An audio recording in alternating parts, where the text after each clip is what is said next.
The Bears' hard-to-hide secret weapon has become a short yardage expert. If I was a linebacker and I saw him coming to me, I'd turn and run. I think you got to have a little bit of fun in football, and it's fun for him. You know, he feels like he's involved. He feels like, you know, he's contributing. But the fun could be over for the undefeated Bears if their quarterback, Jim McMahon, banged around last Monday night by the Packers, is troubled by a hip bruise and a tender ankle. The number 2 man, Steve Fuller, is also playing hurt with a back injury. That would leave Ohio State rookie Mike Tomczak. 24 years ago, a Georgia rookie quarterback, Fran Tarkenton, led the expansion Minnesota Vikings to their first victory in the NFL, an upset of the powerful Chicago Bears. Tarkenton's successor is the dangerous Tommy Kramer, whose touchdown pass to Leo Lewis in the closing seconds gave Minnesota a win last Sunday over San Diego. Today, Kramer leads the Vikes against favored Chicago. Can Minnesota be the first? Everybody, I'm Tim Ryan with Johnny Morris here at Soldier Field. And Johnny, a key game for the Vikings. It certainly is, Tim. As you see, the Bears are 7-0. If the Vikings don't win, they would be 4 games behind Chicago. A division title would be almost impossible. They'd have to fight for a wild card spot. So this is a big game for both teams, but especially the Minnesota Vikings. The Vikes tied with Detroit. The Lions at home today against Miami. The Bears won the toss. And Jan Stenerud gets things underway as kickoff comes down a yard deep. Willie Goff, the conference's leading kickoff returner, gets it out over the 20 to the 23-yard line. And Chicago will start for the first offensive series. David Howard making the tackle on Willie Goff.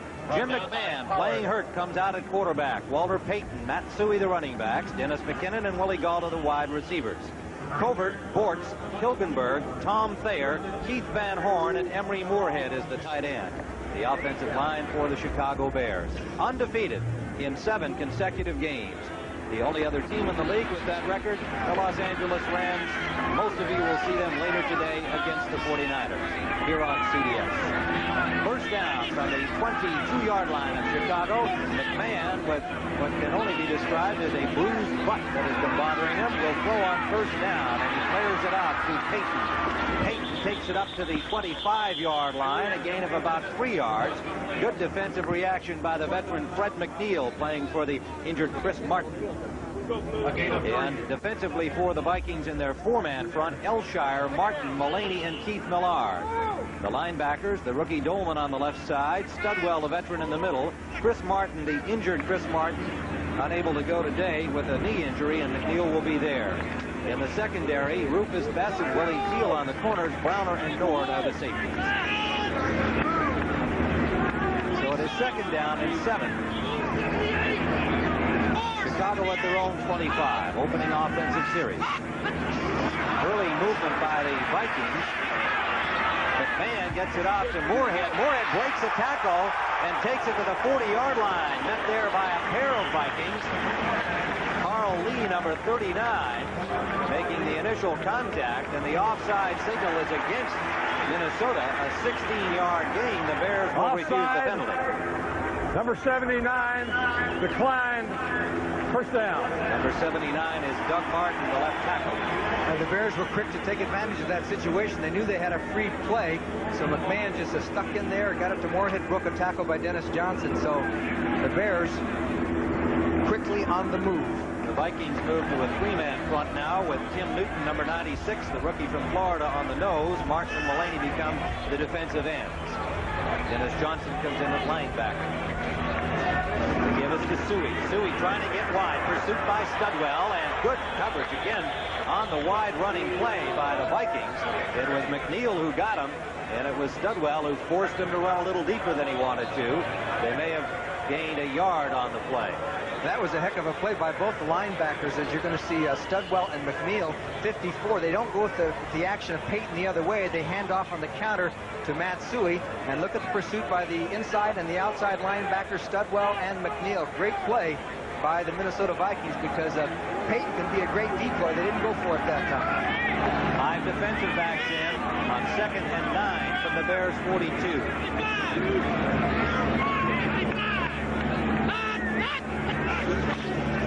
Man to Payton. Payton trying to get a block wide. Runs into his own blocker, but got about 4, maybe 5 yards on his own individual effort. Studwell and McNeil, again, the tacklers. Fred McNeil, 33 years of age in his 12th year, cut earlier in the season, re-signed by the Vikings, and now finds himself back in his old starting role because of the injury to 3-year man Chris Martin today. It'll be 3rd down and 4, Chicago, from their own 46-yard line. McMahon will move to the shotgun. Kenny Marjoram is in the game for Chicago. 3 wide receivers, McKinnon in golf with Marjoram. Here's McKinnon in motion. Early movement again by the Vikings. McMahon and whistles now as the flags came down. Keith Millard, number 75, was one of the obvious culprits. Question always as to whether they were drawn. Encroachment, number 75, first down. Fred Wyant, our referee, number 11, blames Millard for the infraction. It must be something that McMahon is doing also, because more than one Viking actually jumped off, a couple or 3, so there may be a little trick of the trade for Jim McMahon on his cadence count, because the Vikings have been off twice now, and that's the key one. That gives them a first down. At the Viking 49-yard line, actually the 48. So the Bears into Minnesota territory on this first offensive series. 12:33 remaining in the first period. Sui in a wide throw set. McMahon going deep. He's got a man open, but it's overthrown. Intended for McKinnon. McKinnon tripped over the 20-yard line, but I don't think he was going to catch up to that ball anyway, Johnny. No, it was thrown a little bit too far, and Carl Lee was on the coverage that time. McKinnon playing with a sore knee, and they're a little bit worried about it being an arthritic knee because he's had constant problems with it after surgery. And of course, he's one of the keys to the Chicago Bear offense. Catches for 18.3 yards per carry, but good coverage there. McKinnon practiced only 1 day this week. He's been bothered with that knee all season long. They give him a lot of leeway during the week in practice, hoping that he'll be ready to go on Sunday. And he had a little quad muscle injury as well this week. 2nd and 10. Man, lots of time up the middle of Moorhead. He's got a first down to the 32-yard line.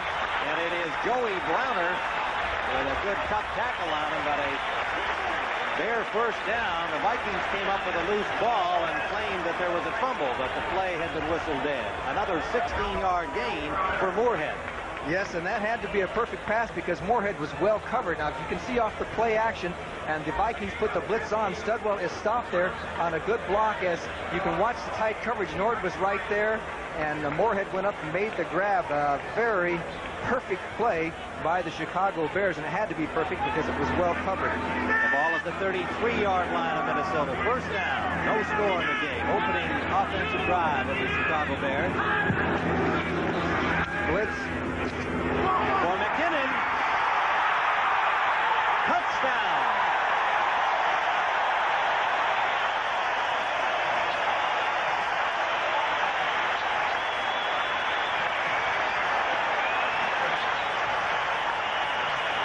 Dennis McKinnon with a real good adjustment to the ball, Johnny. He certainly did. As you can see that the Vikings put the blitz on again. This time he threw it to the outside of McKinnon, who was beating Carl Lee, but he was over to his outside shoulder, and he had to take his head away from the ball and adjust and then dive into the end zone. A heck of a play by Dennis McKinnon as the Bears strike quickly. A couple of penalties help the cause for Chicago. Dennis McKinnon. For the point after, the rookie Butler. Fuller holding. Kevin Butler from Georgia, number 6. It is good. So the Chicago Bears march down the field. A couple of miscues by Minnesota contributing, and it is 7-0 Bears. The Bears have opened the scoring on their first offensive series, going 78 yards in 7 plays, using up 3:31 on the clock. 2 rushes and 5 passes. McMahon to McKinnon, 33 yards out. And so goes the strategy that the Bears were thinking about, trying to run the ball because of the fact that they fear Tommy Kramer's quarterbacking so much. They tried. Oh, short kick. Short kick to Buster Rhymes at the 19, and Rhymes, second only to Gault in the conference on kickoff returns, gets it over the 30 to about the 32-yard line. And yes, I think the refrigerator man, William Perry, was in on that tackle. the Vikings will bring out Tommy Tommy Kramer at quarterback, and he has been poisoned for the Chicago Bears. Darren Nelson and Anderson, the running backs. Lewis and Carter, the wide receivers. The line, Rouse, Boyd, Swilly, Tausch, Irwin, and the tight end, Steve Jordan. Tommy Kramer. The Bears are in their 46 defense on the first play here on defense. In motion comes Carter, number 81, and Kramer will throw. Kramer has a man. It's the tight end, Jordan, close to the first down yardage. Number 83, Steve Jordan. A heck of a play by Jordan as they beat the 46 defense. He had man-for-man coverage. Wilbur Marshall had to cover Jordan all over the field as you look at the defensive line of the Chicago Bears with Hartenstein, McMichael, Hampton, and Richard Dent. And linebackers Wilson, Singletary, and Marshall, who was on the coverage that last time. And there is the same defensive secondary they've had all season, anchored by the free safety, Gary Fenson. Steve Jordan caught 8 passes last week against San Diego as the tight ends got 12 overall in that game. Second and less than a yard. Darren Nelson has the first down yardage. A flag on the play. It's going to go against Minnesota again, I believe. Fred Wyant signaling the penalty against the Vikings. Anderson went forward. You can go in motion, but you got to go sideways. Alfred Anderson, the second-year man from Baylor. Illegal motion, number 20. Second down. Well, they charged Darren Nelson, number 20, with the infraction. We thought it was Anderson. The effect is the same. A 5-yard loss will leave it second and about 5.5. The ball now back at the 36-yard line of the Vikings. All the talk this week in Chicago has been about the refrigerator. Their number 1 pick, William Perry, who's become an offensive running threat. We may or may not get to see him do his thing here this afternoon. He was in on the tackle on that kickoff. Second down. Up the middle quickly to the tight end, and Singletary has Jordan immediately after a gain of only a couple, and getting in on it as well was Wilbur Marshall, number 58. A pickup, well, a little more than we thought on forward progress. It will be about a 4-yard gain to the 40-yard line and leave third and a long yard. Perry comes in. Hartenstein comes out for the Chicago Bears. Perry normally plays in the short yardage situations defensively, and as we commented, and you no doubt have heard and read, he's now playing on them offensively. Carter, Jones, and Lewis, the wide receivers for the Vikings. The rush is on, and Perry has Kramer.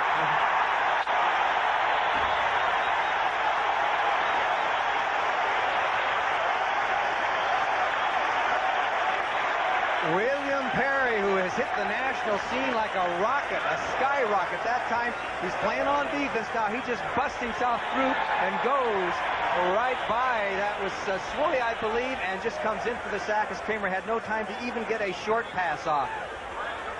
William Perry now one of the last of the two-way players. Well, the Vikings will have to punt after the 9-yard loss. Greg Coleman to Kent Taylor of the Bears. Good kick by Coleman. Taylor at his 20-yard line has got some running room. And a good tackle, a loose ball. Play whistle dead, however. It is Bears ball at their 32-yard line as the ball popped loose after Taylor hit the ground. And with 8:42 remaining first quarter, Bears 7, Minnesota nothing. Here at Soldier Field, Perry with his first sack of the season, and look how big he is literally here in Chicago. A full page in the Chicago Sun-Times. He's become an instant hero here with his what he did last Monday night and what he may do today. I guess maybe Tim Newton might be that man, who knows, for the Minnesota Vikings next week after this game, because we have rumors that he's going to be after the refrigerator man down on the goal line. Sometimes Perry poster in Chicago. First down Chicago, and open up the middle. The tight end Moorhead, his third catch on 3 passes to him, and he has a first down in Vikings territory. A 17-yard gain for Moorhead. Nord and Dolman on the tackle. Well, I was getting back in my seat, didn't get a chance to see that play too well, but one thing you can notice about Jim McMahon is that he'll look off. Watch him look to the right, and then boom, just on a delay, Moorhead comes out of the line and then takes off down the field, breaks a tackle, and makes another key catch. Moorhead third catch, 48 yards. So far for Emory Moorhead, who seems to get better and better with every game. Give us to Payton. Look at the three blockers in front. Breaks one tackle, trying to get to the 40-yard line. And it was Joey Browner who stopped him after Willie Teal got a hand on his ankle, but Payton just kept going forward. Actually, Willie Teal did a pretty good job considering what he had to contend with. As you're going to see, 3 offensive linemen get out quickly. There they are. You can see Bortz and Thayer, and then Mark Bortz, 62, knocks Teal out, 37, but Teal gets a hand on Payton's foot and kind of makes him stumble and does a good play considering the circumstances when you have a 275-pound lineman coming at you. 8-yard pickup for Payton, who needs 157 rushing yards for 14,000 on his career.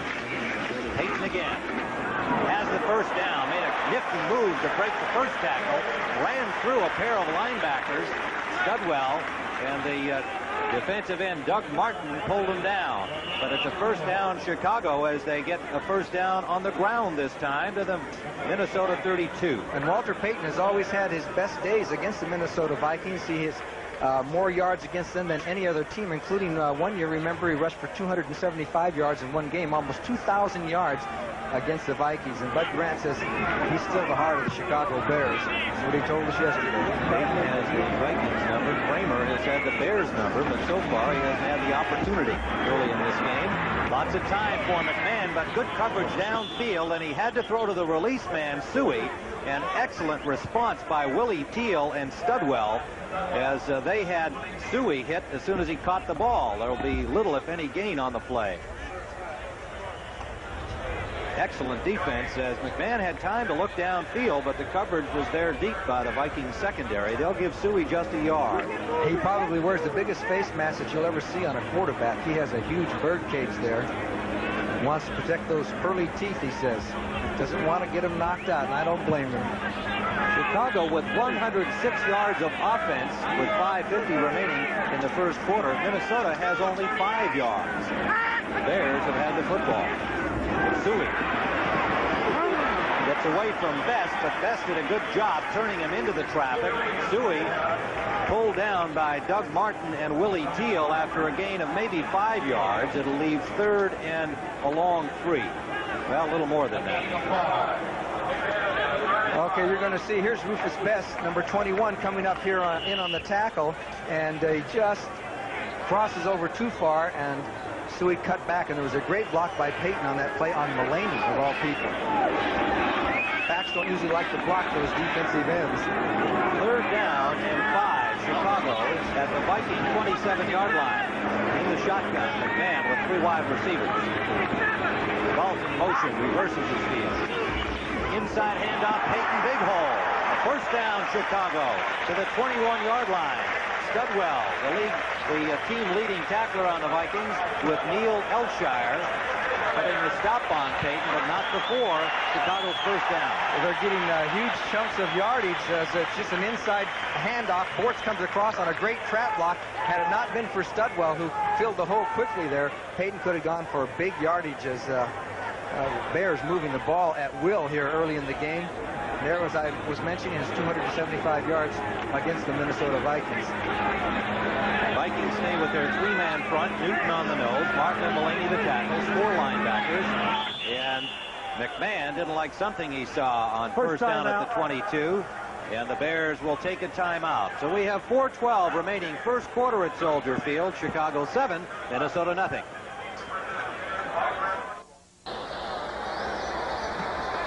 Tim Ryan and Johnny Morris back at Soldier Field where the Bears lead 7-0, and the Bears approaching Perry territory at the 22-yard line of Minnesota. In motion, McKinnon off the ball. Fake pitch out. McMahon eludes the rush. Galt in the corner. Out of bounds. Incomplete. Galt actually found himself out of bounds, trying to get back inbounds. You can't do that to begin with. He did catch the ball, and as it turned out, he had at least 1 foot out of bounds. Well, you can see a great reaction by McMahon after the fake here. As you can see, Studwell almost had him dead to rights, and McMahon got away from him and had to ad-lib it, and the Bears almost came up with a touchdown as Galt was out of bounds. It was a good call. Now here comes Mark Mullaney after McMahon throws the ball and gives him a little shot there. But he says, no, I didn't touch him. No, no. I had tried to stop. Extra defensive back in. 5 of them now in the secondary on 2nd and 10. McMahon flares it out to Peyton. Peyton has Browner to beat. Can't do it. Good work by Joey Browner, number 47, who was right there as the ball arrived, the third-year man from USC, and drove Peyton out of bounds. You know, that was a super play because Browner had to take Peyton man for man out there after Peyton caught the ball, and he's really having a good season. He's at home at the strong safety spot. He's come up with a lot of key fumbles and forced fumbles and interceptions, playing very, very good football, and that was an example of it because how many times have you seen Walter Payton take guys out there in the flat like that? 4 down linemen now for the Vikings on this 3rd and 5. The ball at the 17-yard line. 3rd and 5. And is 7 of 9 at this point. Steps up away from the rush and hits Peyton. Peyton to the 10. A flag is down. Peyton has first down yardage.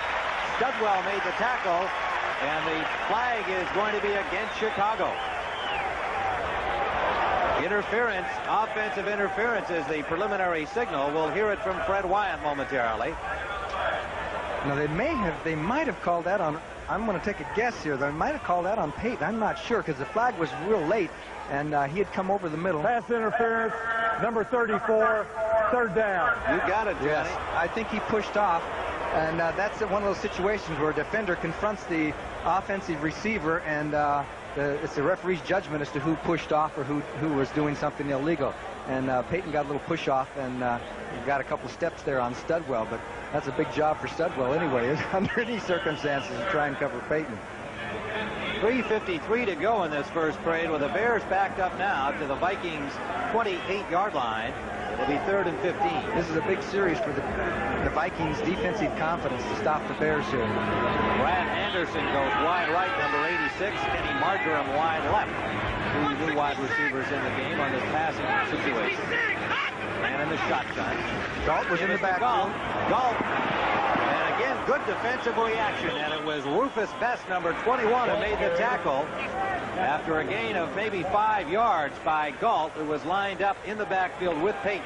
And you knew something might happen because Galt 83 did not go in motion or anything. He stuck there, and it can cause problems for a defense, but not for Minnesota on this play, as they were up to the task of stopping Willie Galt. So the Bears are going to go for a field goal, and this used to be Minnesota's meat. They used to block all kinds of field goals, but with some of the new rules they put in, they haven't done it as well the last couple, 3 years. A 40-yard attempt by Kevin Butler. Steve Fuller will hold. Against the wind. And Butler has it. Kevin Butler, the Georgia rookie, widens the Bear lead. The Vikings kept them out of the end zone, but the field goal makes it now the Bears 10, Minnesota nothing. 40-yard field goal, his longest of the season, gives the Bears a 10-0 lead here in the first half. This good kickoff taken by Buster Rhymes. Rhymes takes it outside, gets around Taylor, and is forced out by Taylor with Butler, the kicker, coming over to get in on it. Rhymes, second only to Galt in kickoff returns in the conference, is always dangerous. Well, for an NFL update, let's go to Brent Musburger in New York. Well, Tim, the Washington Redskins have jumped up against the Cleveland Browns. Here's Joe Theismann hitting his rookie wide receiver, Gary Clark, made it 14-0, and the Redskins are threatening again. Let's go back to Tim and Johnny. All right, Brent, and we note that Detroit has taken the early lead over Miami in that game. A big one for the Lions and the Dolphins, indeed. Battling the lead in the AFC East. Lions tied with the Vikings in the NFC Central. Kramer on first down. He's got Nelson wide open. Darren Nelson a first down to the 35-yard line. And Leslie Frazier forced him out, a 13-yard pickup, and nobody had young Mr. Nelson. They certainly did not, as the Minnesota Vikings are not trying to set up a running game. They don't bother to do that anymore. He just hits these short passes to his backs and tight ends, and Nelson had a lot of running room that time, went out of bounds, first down, and all of a sudden the Minnesota Vikings are deep in Bear territory, and that shows you what a good kickoff return will do for you. They are at the 34-yard line. It's their first down of the first half. They've had the ball only 2 minutes and 37 seconds until this series. They give it to Anderson. Anderson got away from one tackle. Dent missed the shot at him, but Wilbur Marshall was right behind the second-year man from Florida and wrapped him up after a gain of 2, maybe only a yard on the play. Wilbur Marshall, a Bear #1 draft choice a year ago. As you could see the linebackers adjusting, and you could see Marshall, who got a game ball last week, played off the block by Jones, and then Jordan, I should say, and comes up to get Anderson. Wilbur Marshall, who is growing into his linebacker position very quickly after the holdout by Al Harris. And even as it develops, a loss of about a half yard on the play. Forward progress by Anderson didn't get him to the line of scrimmage with Marshall reacting quickly. Anthony Carter, Leo Lewis, and the wide receiver. On 2nd and 11, the blitz on. Good move by Kramer. Kramer to the tight end, incomplete. Intended for Jordan, with coverage by Singletary. And a good move by Kramer, who just seems to have that knack to be able to duck up under the rush, generally coming forward inside the pocket. And talking to Kramer, he said, well, it's a challenge to play the Bears. He said, I think they've got the best defense in the league, and I like to go out there and try and beat them, and he's been very successful at it.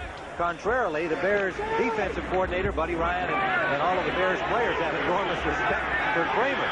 Well, he completed 28 out of 55 a few weeks ago when the Vikings were beating the Bears handily until McMahon came in. 3 wide receivers on 3rd down. Kramer sideliner, and it is caught, and it is complete inbounds. Carter made a dandy catch. Anthony Carter with coverage by Leslie Frazier, and it's a Viking first down. And that's the first pass Anthony Carter's caught in quite a long time, as Kramer just threaded the needle this time because he was well covered by Les Frazier, and it was right there. He hung onto the ball, had gotten a yard beyond the first down marker. Perfect play by Anthony Carter, who someday is going to be much more of a vital factor in this Viking passing game. He's been playing a bit hurt with that pull. He had a hamstring pull. There's Bud Grant. Your gray sweatshirt on the sideline. He liked it cold. I think it's too warm today for football in Chicago. Here they come. The blitz on, and in the corner it is incomplete.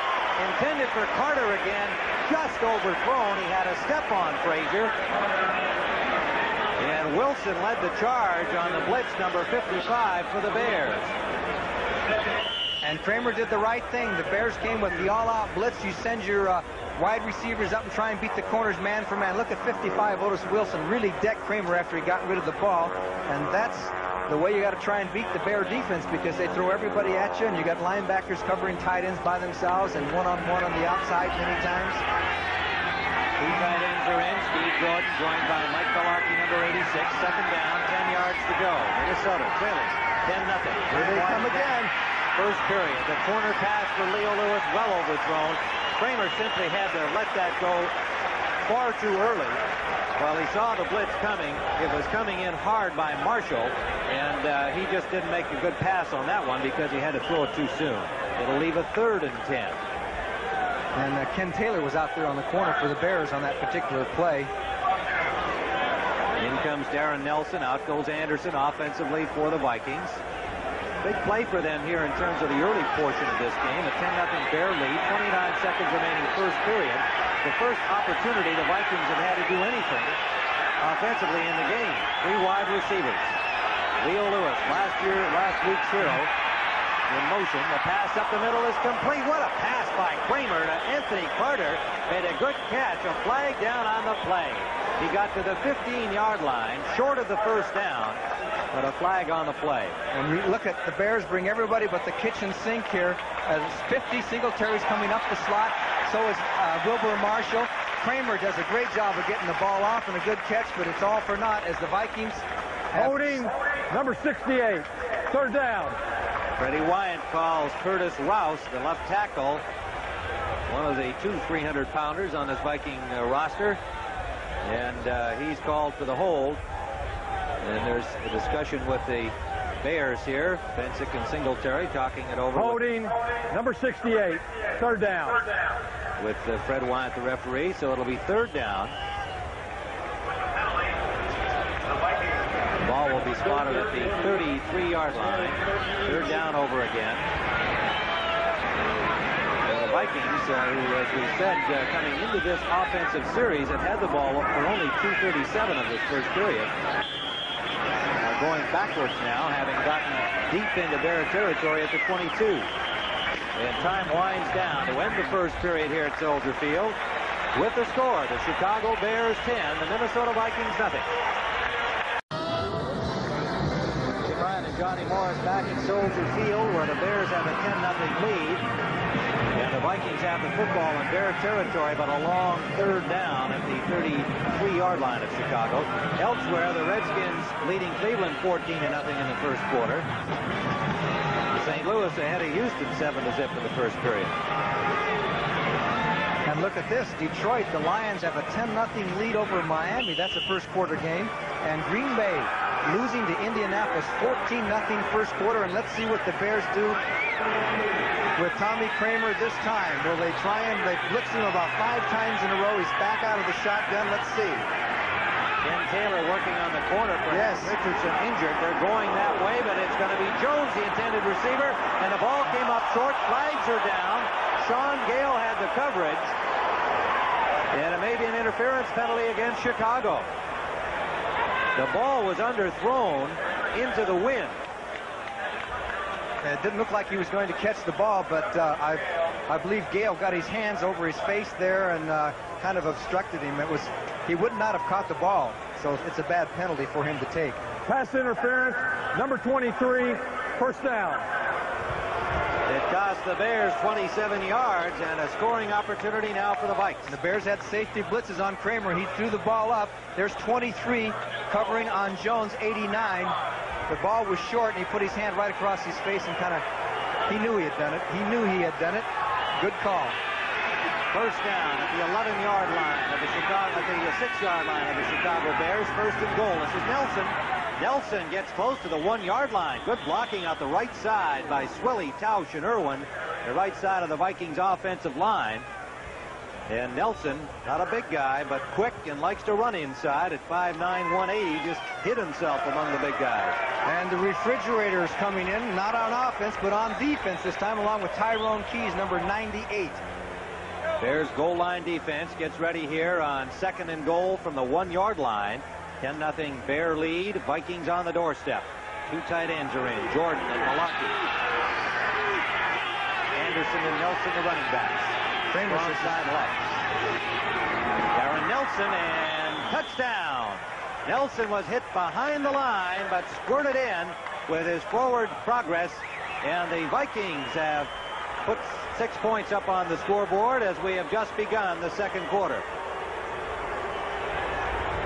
Let's take a look at it as the Vikings come across with a lead blocker. Sometimes when you're that close, you can have somebody knife through, but this time they got some good blocking up front, and Nelson just kind of scraped his way through, got into the end zone with a little persistence, and the Vikings are back in this football game, and oh, how important a penalty can be. His first touchdown of the season. Darren Nelson, who got 12 passes last week and has really become a vital part of the Minnesota offense. John Stenerud for the point after, and he has it. So the Vikings back in the football game. And in that first period, we keep talking about the time, but get this, the Bears with 9:33 against 5:27 in the first period, but now they lead by only 3. The refrigerator, William Perry, 72. Let's watch him this time, because the refrigerator torpedoes and gets buried by Brent Boyd and Dennis Swilly. 72 right there. He submarines, and the Vikings say, okay, down you go. And of course the run went off tackle, and the refrig was no factor. And it's Willie Goff returning Stenerud's kickoff from the 5-yard line and gets well upfield to about the 37 before he's stopped by Carl Lee. So the Bears will have good field position after the Vikings had reduced the margin to 3 points, going 46 yards in 8 plays, passing 5 times, running for 3, and using up 3:31 on the clock. In that first quarter, the Vikings had -1 yard rushing and only 30 yards passing. But now we have just a 3-point game. The Bears will start from their 36-yard line, trying to stretch their victory scheme to 8. The Rams later today against the 49ers here on CBS. Julian Payton in the throw set. McMahon on first down to Galt, and incomplete. The ball was outside. Galt looking inside. When he adjusted, couldn't get to the ball. Carl Lee on the coverage. And good coverage by Carl Lee, and that's an example of how good that catch was by McKinnon. That time, Galt was under the same circumstance. He had to turn his head from the ball and look to the outside, and he completely lost it. So it shows you how good of a play McKinnon came up with.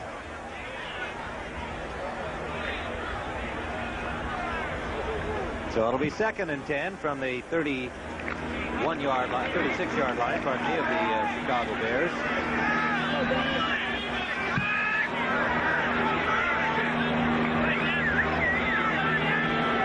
Galt left, McKinnon right.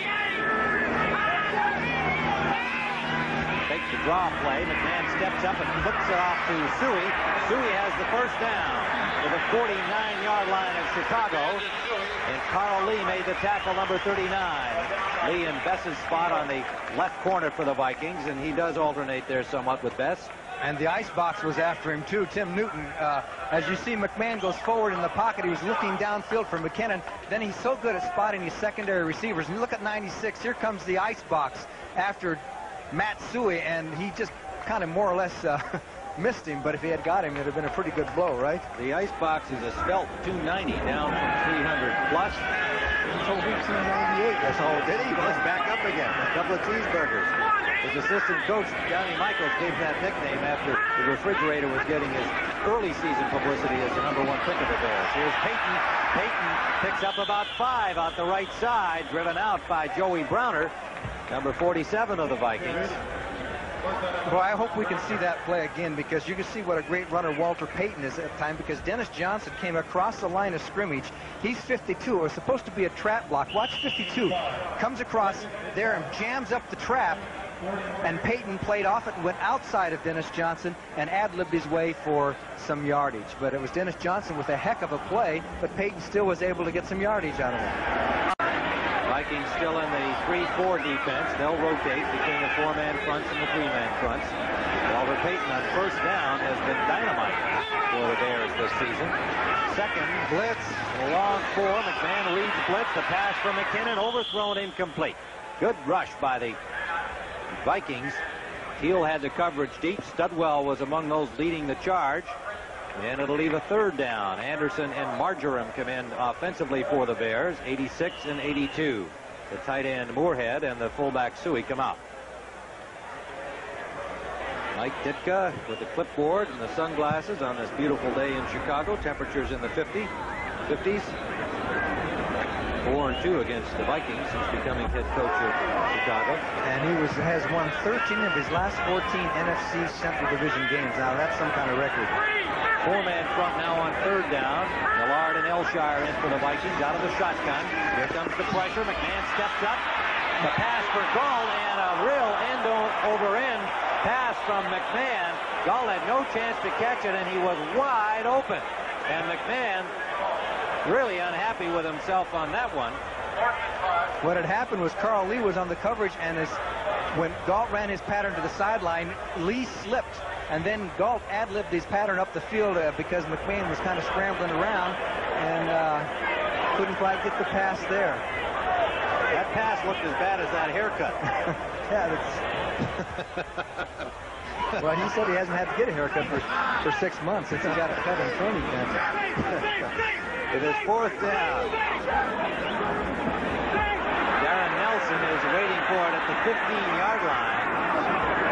And Buford, number 8 for the Bears, angling for the corner. Down there deep is Gentry. It bounced over his head. And it'll be a touchback. Dennis Gentry was down there in plenty of time to try and keep it out of the end zone. The ball bounced in front of him and then popped up over his head. So the Vikings will have it from their 20-yard line. 12:37 remaining first half. Bears 10, Minnesota 7. To be able to see Green Bay at home against the Bears and Minnesota at home against Detroit next week. That all begins with the NFL today at 12:30 Eastern Time. First down, Vikings from their own 20-yard line. play-action fake, and the pass up the side. What a catch by Leo Lewis. And Lewis out of bounds with a first down in Bears territory. Little Leo Lewis makes a dazzling catch, and he caught it over the rookie cornerback, Ken Taylor. That's right. The Vikings apparently went right after Taylor because Taylor's in for Mike Richardson, who has a kind of a pulled hamstring, and he has good coverage, but this is a question of Lewis looking back for that ball, leaping up. He has great leaping ability and makes the grab. Key play for the Vikings. Of course, Viking fans won't forget the catch he made last week, and that was kind of like that, reminiscent. It was the winner in the end zone against San Diego. Well, they roll him out of bounds in Viking territory at the 49. First down, Minnesota. Kramer has him rolling. Forced out of the pocket to the short man. It's complete to Darren Nelson, and Nelson gets up. Nobody had tackled him, so he picks up another yard, and Ken Taylor puts the hit on him there. Mike Richardson, the veteran and the regular on the corner, left the game with a hamstring pull. Ken Taylor, a free agent from Oregon State. Okay, you can see that he gives a little bit more room. Sometimes the defense will dictate that because you can see Duerson, 22, going out there as the short man, and this was an ad-lib pattern because of the fact that Kramer rolled out and they made a completion out of it. So Ken Taylor on the spot. Yes, he is. And Nelson got to within the length of the football from the first down yardage with that second effort. And a little discussion on the field here about whether they're now going to ask for a measurement, perhaps. And I don't know what the delay is. Kramer, I think, is suggesting that they'd like to have a look. And they're going to bring the sticks out. This is a great situation. I love it. 2nd and 1. You know, you got almost a free play, and it's a really a good time to try and surprise them and throw something that they might not expect. Kramer 6 of 9 for 76 yards in his last outing against the Bears. He was 28 of 55 for 436 yards. That's the night, of course, that McMahon came in injured and all, and threw 3 touchdown passes as the Bears won the game. But a big night for Kramer, and he has been successful against Chicago. And as he said yesterday, it's a challenge. There's no special reason why I play better against them, but I understand what they do defensively. I like to throw against their blitzes, and I've had some luck with it. And the other thing is that as you look at Bud Grant, who has a 25-21 record, the Vikings over the Bears over the years, but the Bears have won the last 4 games. Another thing about Kramer is that he's a tough guy. You know, you can intimidate quarterbacks. You hit him a few times, you put blitzes on him. I don't care who you are. Everybody reacts to the physical a little bit differently, and he gets even more feisty when he gets hit a couple of times. Speaking of other quarterbacks, Peter Brock, the Rams quarterback in Canada from the Canadian League, is going to be featured on our halftime show on the NFL today. Brent will be joined by Hank Strand in our studio. Second and about the length of a football. The measurement proving nothing. And it is first down. Minnesota. Darren Nelson gets to the 40-yard line of the Bears, and he's hit by Wilbur Marshall. And he hung onto that ball. Did you see Marshall, 58, trying to pull the ball right out of his arms? There's Darren Nelson, and Nelson was somewhat the victim in that game against the Rams. He was the guy carrying the ball who didn't get into the end zone. That might have given the Vikings what would have been a deserved victory that afternoon. But he's given the ball here in this short yardage situation. Delivers the goods, and he runs well inside. Carter, Jones, and Lewis, the wide receivers, and they're all stacked out to the right side. Now in motion comes Carter, back to the near side. Nice snap. Good recovery by Kramer. Kramer intended for Carter, almost intercepted on the deflection by Duerson. And a pretty good lick by Fensick broke up the play as the ball just popped out of the hands of Anthony Carter. A heck of a play by Kramer under the circumstance. Watch 45, Gary Fensick, come up here and hit Carter. As Carter goes up to the ball, here comes the hit. He just goes for the body and jolts it loose, and there was almost an interception there by Dave Duerson. But Kramer did one heck of a job. Gary Fensick, Sports Illustrated, said they had a poll of NFL players, and he's the #1 of all the cheap shot artists. He's pretty objective. Yeah, he hits hard, but he's not really a cheap shot artist, I don't think. He said it was only 14% of the players were polled. This is Nelson trying to get wide to the near side. Good defensive reaction by Richard Dent, number 95. And right there with him, Leslie Frazier, number 21. There'll be a gain of about a half yard on the play. and will leave the Vikes with a 3rd down. Okay, this is, you can see a little delay counter type of action as 20 fakes to the right. Nelson goes back to the left. Irwin throws one block, but there's great pursuit by Richard Dent, 95. Great speed for a defensive end who led the NFC in sacks last year. So now, what will they do? Here comes Tommy Kramer. He knows the Bears can blitz like crazy. Will they blitz? Looks like the linebackers are off.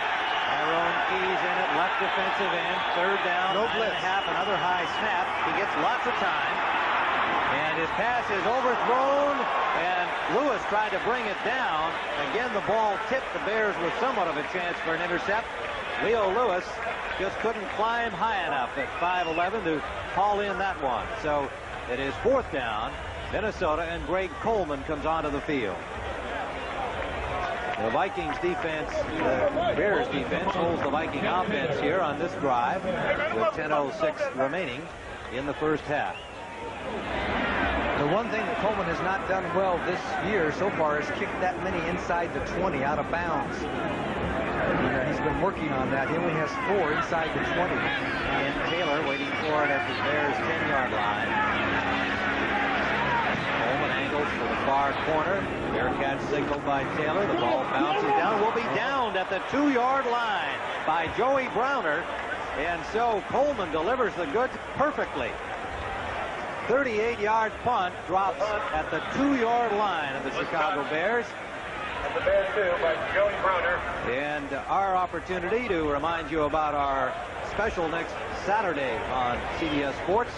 Quest for the Crown, the NBA's 40th season, which promises to be one of the greatest in league history. Many of you saw the debut of Patrick Ewing this past weekend, and Kareem and Magic on a mission to make the Lakers the first team to repeat for the title in 17 years. Larry Bird, Michael Jordan, Houston's Twin Towers of Samson, Olajuwon. Lots of excitement in the NBA this year. Next Saturday at 2 o'clock Eastern Time. Catch our preview here on CBS Sports. Okay, the Vikings better watch out. The Bears have taken a lot of chances this year and done a lot of trick things in unusual situations. This is an unusual situation to do a trick thing in. I'd be curious to see it. And here's Suey, not too tricky, but effective as he plows for about 4 yards over the 5, and will leave a 2nd and about 6 with Joey Browner and Chris Dolman, the rookie from Pittsburgh, making the tackle. Boy, there are some interesting scores around the NFL. Buffalo leading Philadelphia 10-0 second quarter. St. Louis 10-3 over Houston second quarter. Where do you see some of the others coming? Indianapolis 17-7 over Green Bay. How's your office pool coming along? Seattle 7-0 over the Jets in the second quarter. 2nd down, long 5 for the Bears. Out of the slot in motion comes McKinnon. Suey again. Suey, pretty good hole, gets to the 10-yard line, but well short of the first down. Trying the left side behind Covert and Bortz, and Mark Mullaney with a good defensive reaction. The veteran number 77. Tampa Bay looking for their first win, beating New England 14-6. The Buccaneers deserve a win. They've lost 7 games and a lot of tough ones. In Detroit, 17-7 over Miami. That's the second quarter score. 3rd down and about 2 yards to go. Bears at their 10-yard line.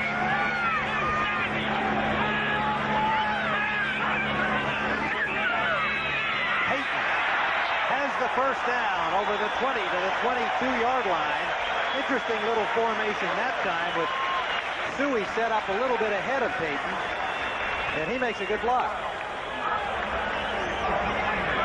Okay, the key guy here on this kind of a play is the middle linebacker, 55, Studwell, and you can see the block was jammed up on him, and he gets a double block from Matt Suey, comes along and hits him, and Payton came right through the hole and got a key first down because the Vikings really had Chicago bottled up on the 2. Brett McNeil making the tackle. McNeil looking for the injured Chris Martin. Vikings have Matt Blair about ready to come off injured reserve. Under linebacking core. The blitz is on, and McMahon up for Willie Galt. He's got it. The ball comes loose, incomplete. Willie Galt with coverage by Lee had a step on Lee, and the ball was there. He may have been out of bounds had he held on to it. Well, it was a situation that a lot of times Tommy Kramer is in. The Vikings came with the all-out blitz. McMahon saw it. So what do they do these days? They just let the wide receiver takes off the field, and you hope that he can beat the cornerback who's on coverage. And Galt did have a step, but Lee made the most of it there as he put the hit on him as the ball came in and kind of stripped the ball a little bit loose as he was coming down the field. So good play by Carl Lee. He salvaged the play there for Minnesota. The play indicated he would have been in bounds. 2nd and 10. They give us to Suey. Suey trying to get wide left. Studwell in pursuit. Studwell took quite a shot at him. Yep, he's going to get him down as Suey dives to the 30-yard line. That looked like it was a pretty good right cross by Scott Studwell.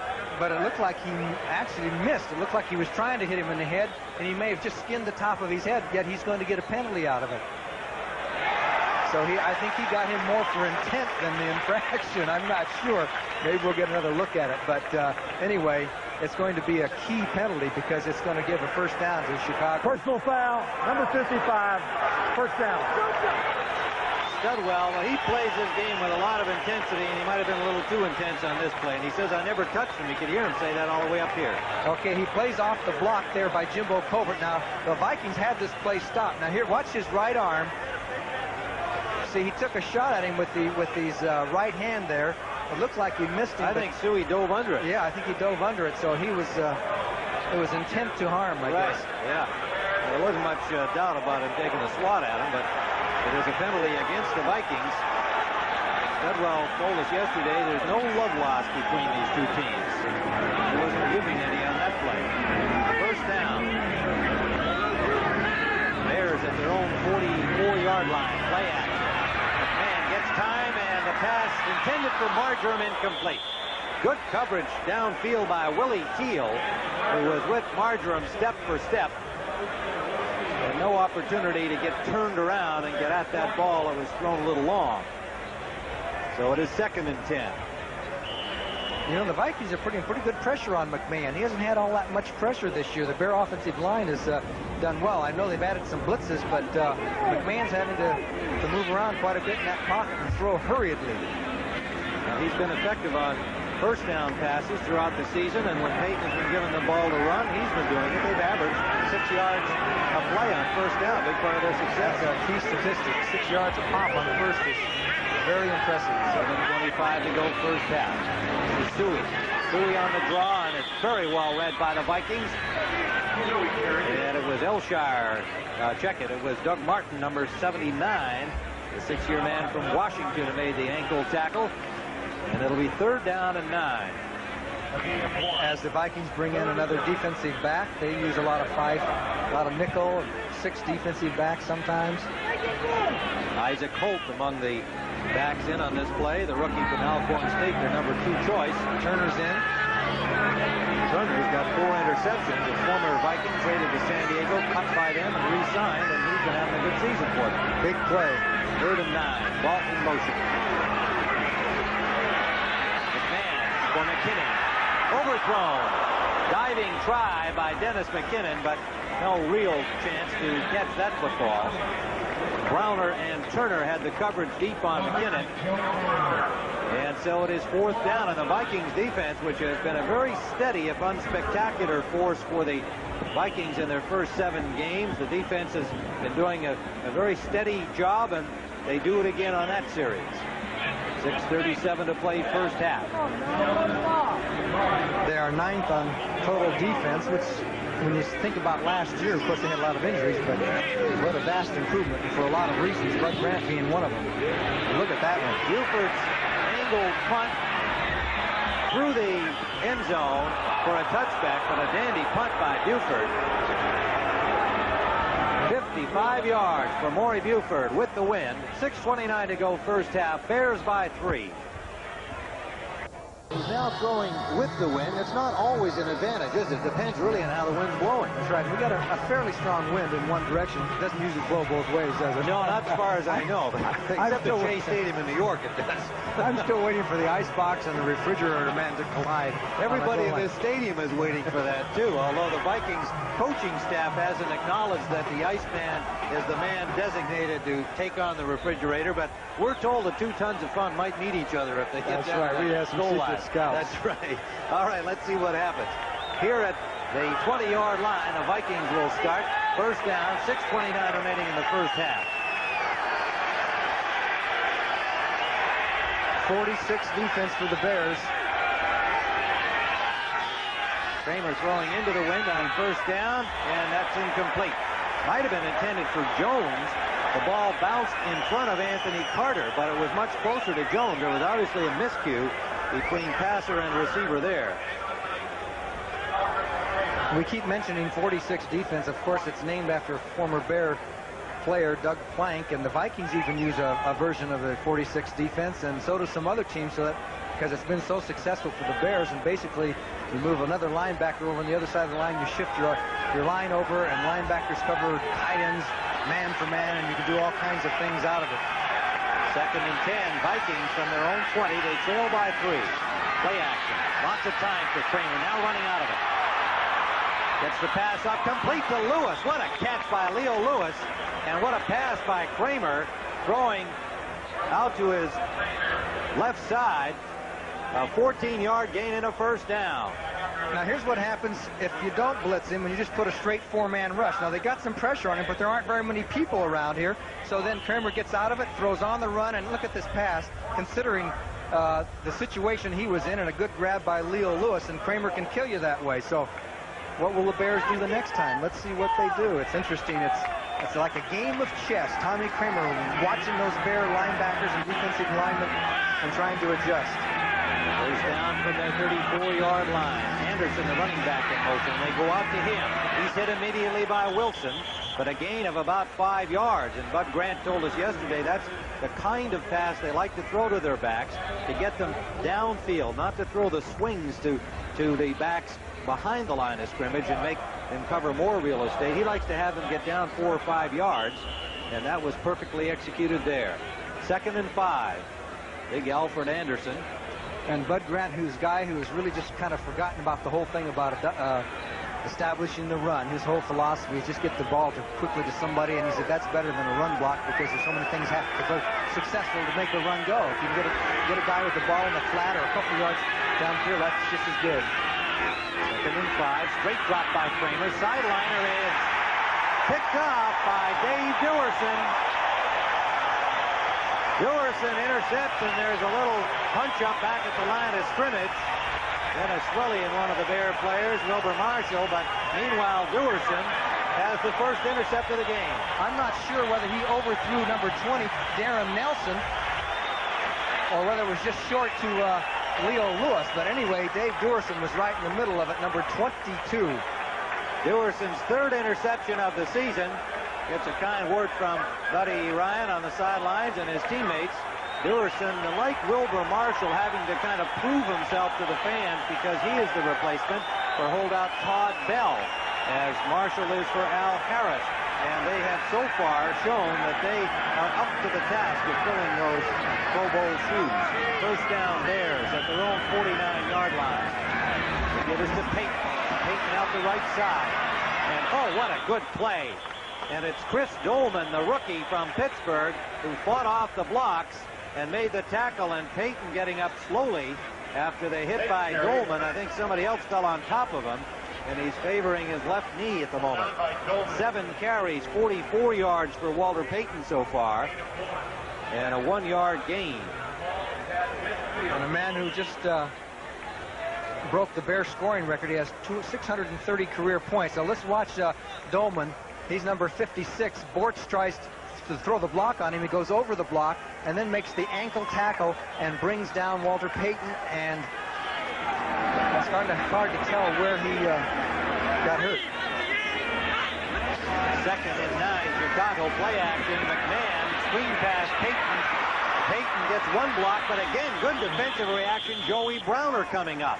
Browner has been around Payton all day, and that gain is about maybe 2 yards. Will leave a 3rd and 7. Terrific play by Browner. I mean, Payton had a good situation out there. He had a blocker, and Browner got through, made the ankle tackle. Third-year man from USC, was their first choice in 1983. Had somewhat of a shaky rookie year. Of course, Bud Grant doesn't play rookies a lot anyway. And with the new coach Les Steckel last year, some changes in the positions he was playing, and this year really settling in at safety. 6 defensive backs in on 3rd down for the Vikings. The Vikings 49. McMahon sails it downfield for Marjoram, and Marjoram, what a battle for it. Who's got it? It is Willie Teal with the interception. Teal and Marjoram, and Willie Teal made a spectacular catch. It was a flag pattern by Kenny Marjoram, number 82, and Jim McMahon threw it out there, and watch Teal. Marjoram made a real good job of trying to prevent the interception because the ball was thrown out way over more towards Teal's side, and they fight for the ball. They both have an equal right to it. And Marjoram makes a super grab, but Teal hangs onto the ball and actually became the receiver, and Marjoram became the defender. A key play for the Vikings. 1st down, but deep in their own territory, but they'll take it, I'm sure. Willie Teal's first interception of the season gives them a 1st down at their own 8-yard line. So they get back the one they lost to Duerson just moments ago. Let's see if they go after Ken Taylor. Darren Nelson squirting ahead, got a good block inside. Steve McMichael made the tackle, but a pickup of 5, maybe 6 on the play. McMahon, we were talking about him being 0 for 5 at one stretch here in the second period. In the first quarter, he was 7 of 8 and a touchdown. In the second period, he is 2 of 9 and an interception. So the Vikings defense has turned things around against McMahon in the second quarter. 3:06 to play, first half. 2nd and 6. Kramer. Sideline. Incomplete. He had all kinds of coverage there and threw it out of bounds deliberately. For an NFL update, let's go to our studios in New York and Brent Musburger. Well, Tim, the Dallas Cowboys explode with a big play. Good blocking up front. And watch Tony Dorsett. He'll do the rest. 60 yards for a touchdown, and now the Cowboys have come back and they lead Atlanta 14-10. Back to Tim in Chicago. All right, Brent. Dallas at 5-2 atop the NFC East going into the game today. Giants behind them at 4-3. 3 wide receivers in on 3rd down for the Vikings. Nelson alone set back. They give it to Nelson, and Nelson has a good hole and bashes for the 1st down yardage, and he's got it. Gary Fensick put the hit on him, but credit the second effort by Nelson to get to the marker, and so the Vikings advance. They disdained the pass that time and figured the way the Bears had lined up defensively that they would just try and create a crease. They just had a crisscross block and a nice trap, double trap. Terry Tausch threw a good block there as Darren Nelson got through it as they trapped the left side of the Bear defensive line, and that was a key play. 1st down, they maintained the ball. That was a heck of a play by the Vikings. The lineman really split the Bears open that time. Nelson, 19 yards on 6 carries. 1st down Vikings. Good shotgun, and the pass off to Nelson. Nelson will be close to the 1st down. Oh, he'll be short by about a yard. Fensick reacting to knock him out of bounds. Nelson's been a busy guy in this first half. Why is Kramer so great? Watch 22. Dave Duerson will come blitzing up the middle. Comes through Scott Clean. He knows right away if Duerson comes, that means a linebacker has to come over and cover the back out of the backfield, and no chance for him. And finally, Gary Fensick gets over to knock him out of bounds, but it was really Singletary who had to get over and make up the difference there. Tommy Kramer accepts the challenge, and in the second quarter, he started to really make things happen for the Vikings. They still trail 10-7. 2nd and 1. 46. Nelson, good hole. And Duerson with a good reaction to prevent that from going a long way. But it is 1st down Minnesota as we've reached the 2-minute warning here in the first half at Soldier Field. The Chicago Bears 10, the Minnesota Vikings 7. Their own 32-yard line. Tommy Kramer, 9 of 17, 104 yards at the moment. 27. Bear lead, 2 minutes to play first half. The pass tipped and incomplete, intended for Leo Lewis. Somebody appeared to get a hand on that. Yes, Lewis had inside position for the little quick post, and Kramer was real frustrated because they had another first down play on that one. We may see that play again. You see Kramer looking over to the sideline to pick up the signal from Mark Tressman, the assistant coach on the sidelines. Boy, Tommy Kramer, he's a guy that's paid his dues, hasn't he? Some of the injuries he's taken. Sure has. What a tough guy, and that's something that has a very large measure of respect from the Chicago Bears. Great drop this time. Kramer steps up in the pocket, hits Anderson. He's dropped immediately by Singletary. A gain of maybe 4-5 yards on the play. It'll be third down at 5. It's amazing how Kramer moves around in the pocket that time. That was a 4-man rush. They were really caving on him. He just kind of, he's not what you call a scrambler, but he floats forward in the cup and sideways and just kind of has a knack of finding the place so he can get the pass off. We talked to him a couple of weeks ago during another game. He said, I'm not a runner. He said, don't get me wrong. I don't consider myself a runner or a scrambler, but he does have that sixth sense and eyes in the back of his head. Up the middle for Jones, overthrown, incomplete. Intended for Mike Jones, number 89. Les Frazier had the coverage, and Mike Richardson has not returned to this game for the Bears in their secondary with his hamstring injury, and so the rookie Ken Taylor continues in his cornerback spot. But the Bears did the job defensively on that series. Minnesota will punt with 1:12 remaining first half. Now Coleman's going to be kicking against about a 10 or 15 mile an hour wind, I would guess. It's pretty strong against him in his face. There's Ken Taylor waiting for it at the Bears' 25-yard line. Coleman, a low kick, takes a Bears bounce. Well, unusual bounce. Didn't help anybody. Didn't help the Vikings. It comes down at about the 34-yard line where David Huffman covers it for Minnesota. 29-yarder, so Chicago with 1:03 has good field position and ample time to make something happen here, starting from their own 34. And shortly at halftime, the NFL Today will have Hank Stram in our studios with Brent Musburger. You'll get scores and highlights from around the league and a special look at Dieter Brock, former Winnipeg Blue Bomber star in the Canadian Football League. LA's Canadian Rocky now with the Rams and with an unbeaten football team. At 7-0. Later today, they play the 49ers here on CBS's doubleheader game. Inside handoff to Payton. Payton gets good blocking and will be close to the first down. Running behind Tom Thayer. Thayer stayed on his feet and took a couple of guys out without leaving his feet. And Payton followed along in his wake. 56 yards on 8 carries. That's 7 yards. 8 times 7 is 56, isn't it? It used to be. That's a pretty good average. First down. He just did get to the marker. There's Mike Ditka there with the short sleeve sweater on. Has been dressing rather dapper this year. He said, I want to dress like a winner. So far it's worked.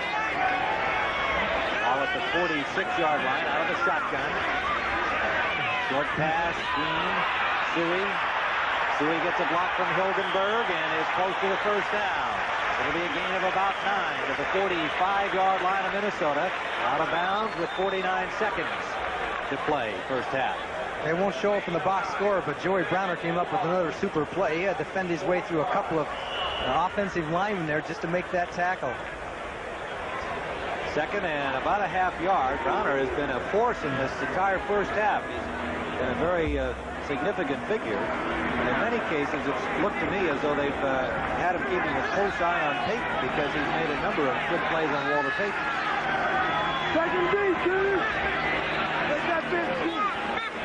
Second Down out of the shotgun.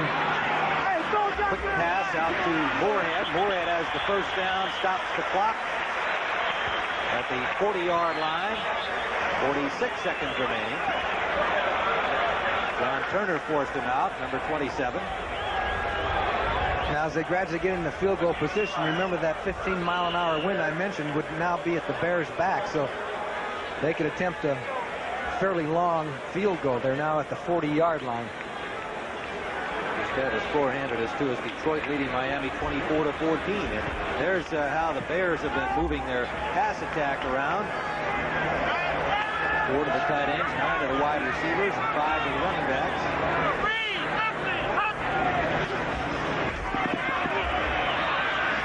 And for Galt, and Galt gets out of bounds after a gain of about 8. Carl Lee on the tackle, number 39. Chipping away downfield. Okay, and you can see that Lee is running with them. Galt turns in, goes back outside, and Lee reacts, and it was basically the short pass pattern. Now, they're playing pretty darn tight in this kind of a situation. That was a pretty tight. Basically, they've been playing off quite a bit, allowing the Bears to go down 5-6 yards a clip. They just don't want to get beat for the touchdown and then hope for the best on the field goal try. Carl Lee, probably the fastest Viking in the entire roster. He's probably going to see a lot of Willie Galt today. 7 defensive backs in on 2nd and 2. Dewey has a hole and a first down. But he's in the field of play with 35 seconds on the clock, so the Bears call timeout. Lee and Nord made the tackle for the Vikings. 35 seconds remaining first half, and the ball is now at the Vikings' 27-yard line.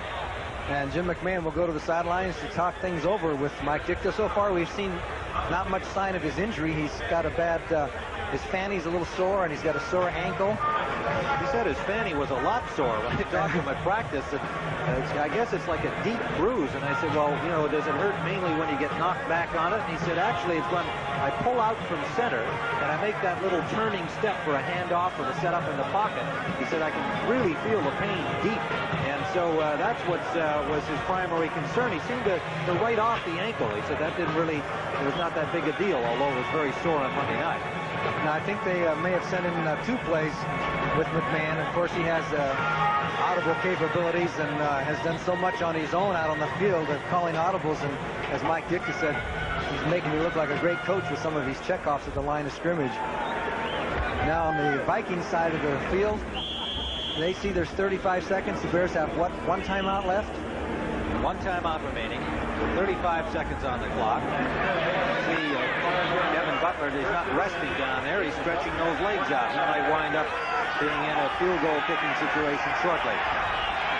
Stephon Humphreys has come in at left guard for Mark Bortz for the Bears. Humphreys number 75. First down. Shotgun. McMahon eludes the rush. Gets the pass off to Suey. Suey has the first down and he's out of bounds.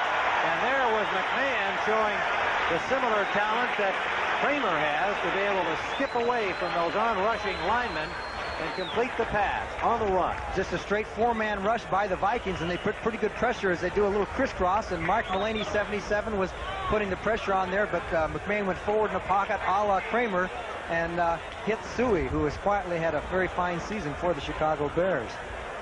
And they're not using that much time on the clock. Still 28 seconds left. McMahon now 13 of 22, 136 yards, and he's hit his last 4 in a row as they're now at the 17-yard line. They got to be thinking touchdown now, not so much field goal. 28 seconds for the play. Up the middle, incomplete. And it was over the head of Matt Suey.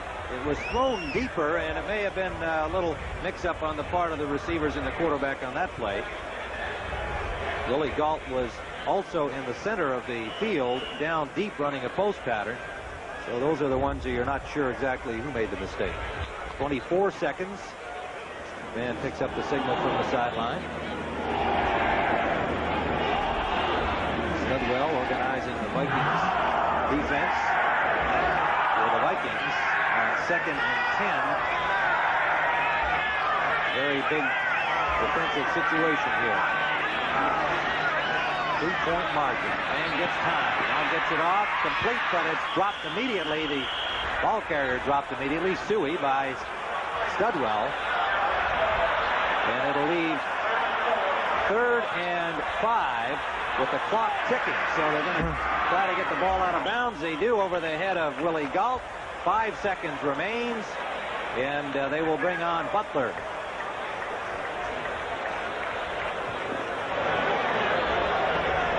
Butler, who has a 40-yarder already to his credit today, the longest field goal he has kicked this season.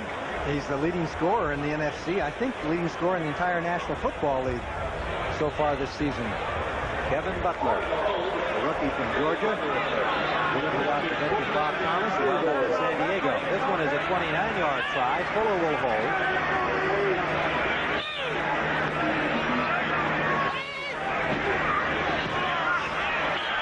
And he's got it. So with 2 seconds showing on the clock, the Bears have widened their margin to 6. As the Minnesota Vikings defense continues to play that kind of rock-steady style that the Bears have not been able to solve beyond that first touchdown, the pass to McKinnon back early in the first quarter on their first offensive series. But 2 more field goals has given them the 13-7 advantage. With 2 seconds left, we'll have a kickoff play. Do you think the Bears would dare kick off to Buster Rhymes, or do you think they'll kick it short or something? I'd say they don't want to give him an opportunity. They're kicking with the wind here, so it may be that Butler and his coaching staff will decide they can get it into the end zone. But there's Buster going over to talk to Bud Grant to get his instructions, the exciting rookie from Oklahoma. He says you got to be crazy to love kickoff returns, and he loves it. So against he's second, isn't he second in the NFC? Yeah, and we have the 1 and 2 kickers, kick returners. In that game at Minnesota, Buster had 6 kickoff returns against the Bears, rolling up 182 yards. Now, so there's some Ditka fans, it looks like here, as you might expect. Mike, our mayor, is it Ditka for mayor? Ryan's a deep man, and Butler did feel that he could get it into the end zone and through with his wind aid behind him, and so Minnesota with 2 seconds will have that one pop from the 20-yard line. Well, you know, he let that ball bounce there in that end zone, almost didn't get out of the end zone. You got to be careful, go back there and make sure it clears, or it's a touchdown for the other team. So Tommy Kramer and Jim McMahon locked in the passing duel. The fridge and the icebox have yet to confront each other. That may still occur in the second half. The fans sure want that scene here at Soldier Field. But so far, no conflict among the way the Vikings are going to the line of scrimmage, you got to believe they're just going to fall on it or something. Well, that's what they're going to do. So that'll do it for the first half here at Soldier Field. And what has turned into a defensive struggle has Chicago with 13 and the Minnesota Vikings 7. Worth noting again. Watch Michael Jordan. Off the fake, come down the baseline. The Lane Bear slams him down. The players exchange words, but so do the coaches. How do you like this? When do you ever see this? Chuck Daly wants a piece of Stan Olbeck. And now Vinny Johnson. Did anybody ever want a piece of Hank Stram during any coach? Or? No, I thought Lou Saban and I had some good times together. We had a lot of fun, but I needed a little soapbox. And give them the short yardage down the field. Otherwise, the Minnesota Viking defense has done very well against the #1 Bear offense. That's right, and the Vikings defense has played very steadily all season long, and they're also a very good halftime adjustment team. Bud Grant kind of likes to come out and get the lay of the land, see what's happening out there, and they usually adjust very well at the half. What they really have to adjust for this second half, however, is their offensive scheme. They got to get something going. Well, they certainly do, and it's going to be interesting to see what happens. You know, I was expecting to see, Bud Grant says we might not even see the icebox and refrigerator collide. He says that's only a small part of the football game, and he's been right so far. That's the case at halftime. So the Bears 13, Minnesota 7. We'll be back for the third quarter in a moment. Johnny Morris back in Soldier Field, and the local hero this week, anyway, William Perry, number 72, gets ready for the kickoff. He's been working on the specials for several weeks, and obviously quite an athlete. Today, the Bears have a number of their alumni for their alumni weekend. They have these one home game every year, and this year they featured the players from the decade of the 60s. And that group watching the game today includes people like Gale Sayers, Dick Butkus, Mike Pyle, Ed O'Bradovich, Ronnie Bull, and here, of course, Mike Ditka and Johnny Morris. This is Maurice Turner returning Butler's kickoff to about the 30-yard line. The fridge was there, and so was Sanders, the rookie, and Jim Morrissey, the reserve linebacker, number 51. The refrigerator doesn't get to play too much, but he always seems to be a part of the action one way or another. This time on the short kick, they're kicking off short, staying away from Buster Rhymes, and there's 72. That's Robert Smith trying to block on him. He just kind of sheds through him until he finds the one with the ball, I guess. It looks like he just knocked Smith back into the pileup. A lot of strength coming at you in motion, and he's on there now defensively. Perry at left defensive tackle to start this second half. The Vikings from their 30-yard line. In motion is Carter. Play action. Kramer steps up, can't find an open man, goes to the release man, and Marshall just broke that up as it was intended for Steve Jordan, the tight end.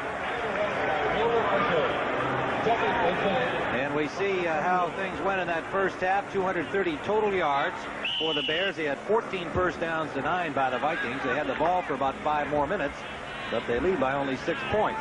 McMahon was 14 of 25, 141 yards, a touchdown, and an intercept. Tommy Kramer, 10 of 20, 109 yards, and he had 1 intercept. And only 21 yards rushing for Minnesota the entire first half. Walter Payton has 56 yards beginning the second half. 2nd and 10 Minnesota at the 30-yard line. Straight drop this time by Kramer. Sideliner can throw, incomplete to Lewis. Couldn't quite hold on. The ball was outside. He was looking inside, then turned around. Could not hold on to the ball. On the coverage, Ken Taylor again. You know, that was a great play to Lewis that time, because the wide receivers in all these situations are going straight up the field on the fly pattern. This was a planned stop pattern because the Bears came on the blitz off their 46 defense, and this time Lewis was supposed to just stop, and he did. He stopped, but the ball was thrown just a little bit behind him. But that's a great pattern to run because these cornerbacks are just used to going with receivers up the field. Ken Taylor continues to work for Mike Richardson, who pulled a hamstring in the first half, back in the first quarter, actually. On second down, a long bomb downfield intended for Carter, and it is incomplete. On the third down, that was, pardon me, so it is now 4th down. The Vikings will have to punt. Anthony Carter, coming over from the USFL, picked up in a deal with the Miami Dolphins, who held his rights. Former Michigan star. Coleman into punt, stands at his 15-yard line, and Ken Taylor at the Bears' 25. That entire series only took 24 seconds. They ran 3 plays, only took 24 seconds. Throw, throw, throw. Coleman with the win, gets a good kick. Taylor has some real estate, running hard, takes quite a shot. Flags are down. He got over the 35. 47-yard punt and a good 14-yard return for the rookie Taylor. Robert Smith, the man to really put the smash on him. And flags fell right at the point of contact. And there was also a flag earlier, too, so we could have a pre-possession penalty and a post-possession penalty. We'll have to see what happens. There may be one on each team. Referee Fred Wyant sorts it out with his staff, including today Dave Moss, Jerry Bergman, Joe Haynes, Rick Kantak, Bill Quinby, and Chuck McCallum. All their relatives at home. Happy to hear them acknowledged. And here comes Wyant with the call. Oh, they both might have been against the Bears.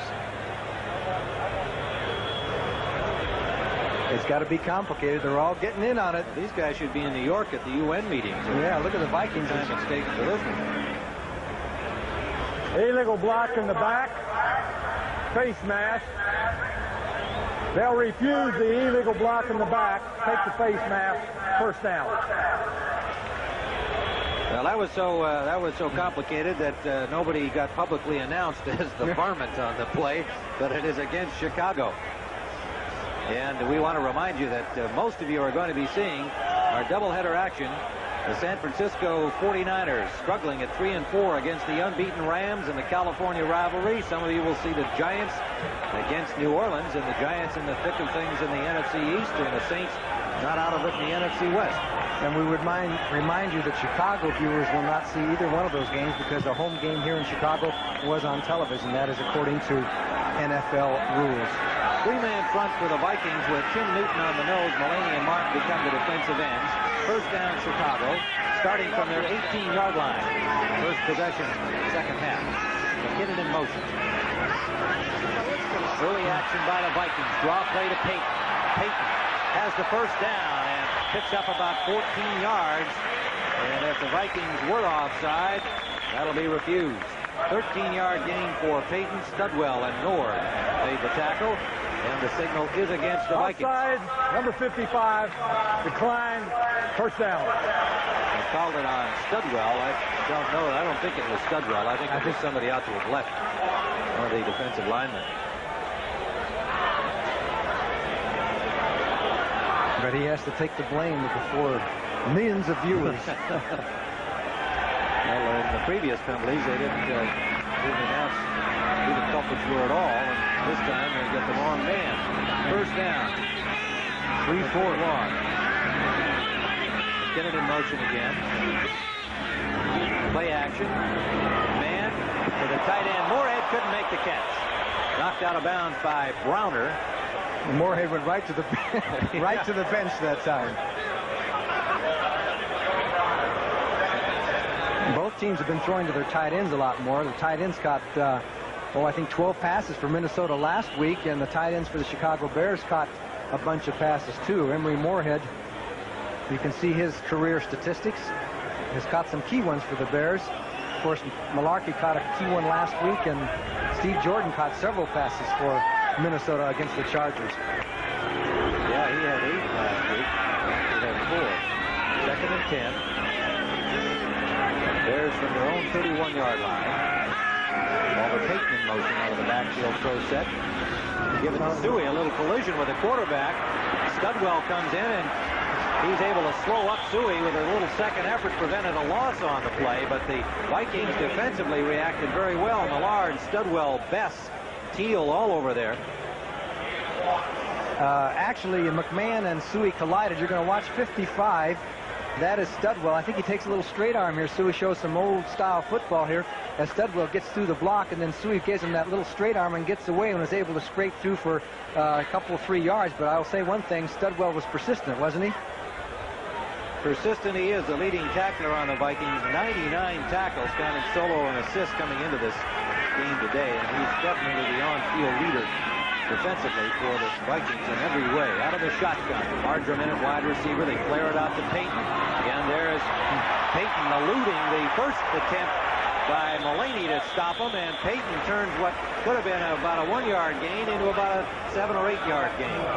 But it'll still be 4th down. All right, they did not get the first down. So even though Mullaney didn't get him, he forced Payton to cut back, and there was some pursuit to prevent him from getting the first down. As you can see, Payton just goes out of the backfield, and here comes Mullaney, but he did force Payton to cut back, and that takes time and allows the pursuit to come in from the inside, and Payton could not get the first down. So Minnesota gets the ball back. Maury Buford gets it from the 29-yard line of the Bears. Darren Nelson, the deep man. The ball lands at the 30 and will be down by the Bears. 32-yard punt by Buford into the wind. Down by Cliff Thrift, and we have 12:13 to play. Third period. Bears 13-7.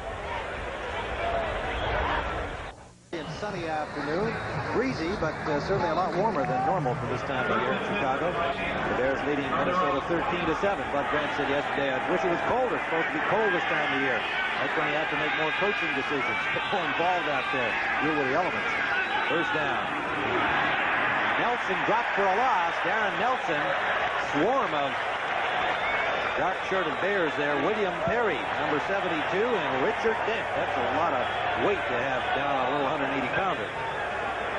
Perry is playing a little bit more for Mike Hartenstein. He's in there a little bit more in this game than he has been in previous games. We're going to have some scores quickly here as New England has taken the lead over Tampa Bay 16-14 third quarter. Indianapolis 27-10 over the Packers. So it looks like the Packers are going to go 3-5 unless they come up with a big rally. Taylor with a touchdown pass to widen that lead.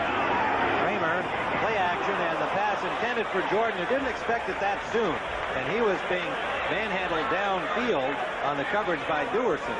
Couldn't get loose of him, and the ball was thrown over his head. Well, he was claiming interference. Duerson kind of screened him off like a basketball screen, and he claimed interference, but no call. Third down and 11. And we see Detroit continuing to lead the Dolphins 24-14. Buffalo shutting out Philadelphia. Bills are on a roll. Denver 27-10 over Kansas City in the third. 3rd and 11 here at Soldier Field. Shotgun formation for Kramer. And he was hit by Dent, and the pass picked off by Otis Wilson. Touchdown.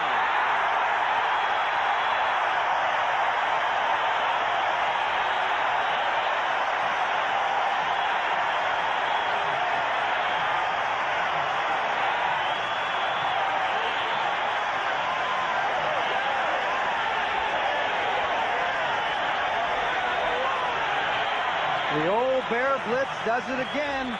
As you can see, Richard Dent comes around and grabs him by the arm as he throws the ball and deflects it, and it bounces around, and Otis Wilson, number 55, picks it off. There was almost a tackle from behind there by Anthony Carter, and Wilson maintained his footing, got into the end zone, and the defense has put the Chicago Bears in good shape now. 23 yards for the touchdown off the interception, Otis Wilson. Butler for the point after.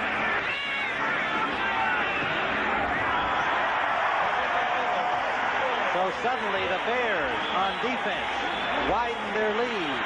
Chicago 20, Minnesota 7.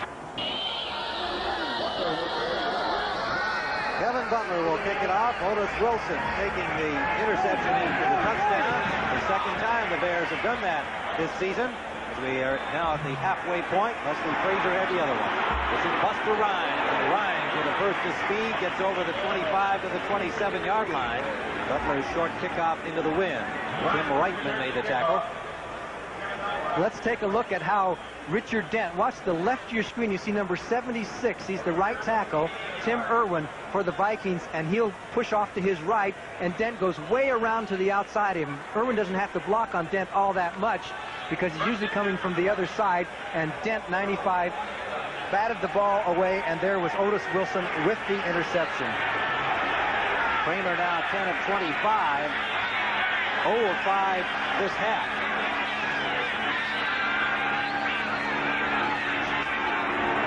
First down pass complete. Jordan, number 83, to the 32-yard line. Dewerson and Singletary on the coverage made the stop. A gain of 4 yards. It'll leave a 2nd and 6 for the Vikes. Ball at their 31-yard line. Tommy Kramer taking the call from the sideline. He's saying, hurry it up, give it to me, as the coaches are trying to decide what they're going to send in. And, of course, the clock continues to run. Kramer now 11 of 26. He's had much better statistics before. Well, he's had his best days at home against the Bears. He's been a successful quarterback overall. 4-1 at home in victories, 1-2 here at Soldier Field. Now Dent's rushing from the same side again. Quick pass to Leo Lewis. He's got real estate. Lewis tripped up by Fensick. The ball comes loose, but he was down by Wilbur Marshall at the 47-yard line of the Bears. Leo Lewis becoming a big play man for the Vikings. Okay, the Bears off the 46 defense. Now Kramer spots what's happening, just goes with a quick post and give Lewis a good mark there for recognizing, just takes off in front of Taylor, almost breaks it. If Wilbur Marshall hadn't come from the backside, number 58 right there, and made sure of the tackle as Lewis was ready to break it there if he had maintained his footing. So big play by Tommy Kramer and Leo Lewis, the Vikings back in business. His third catch, 62 yards on the day, and 20-yard gainer. First down, Vikings in their territory at the 48. Play action. Sideline complete. Lewis again. Lewis had just turned around and the ball was there in front of Fensick.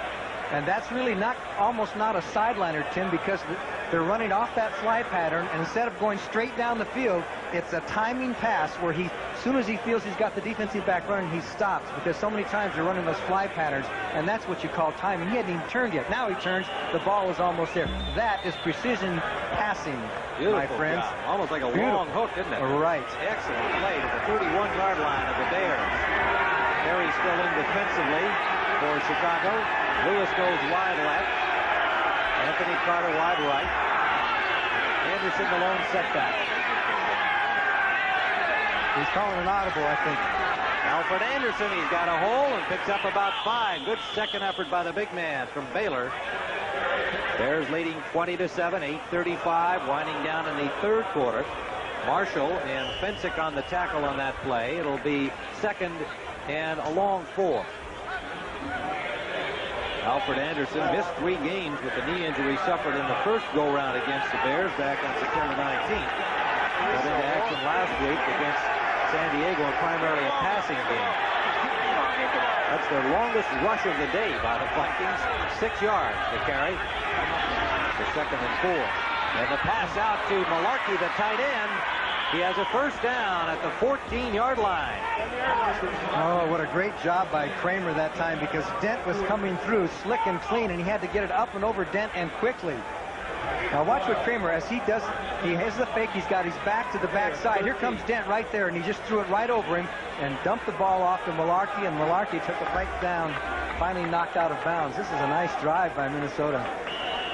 Perry comes out of the defensive unit, and Mike Hartenstein comes back in. Takes over his left end position.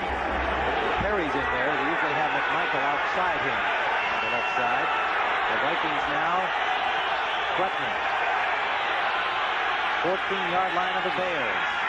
Quickly to Darren Nelson. Nelson to the 5. Knocked out of bounds at the 4-yard line.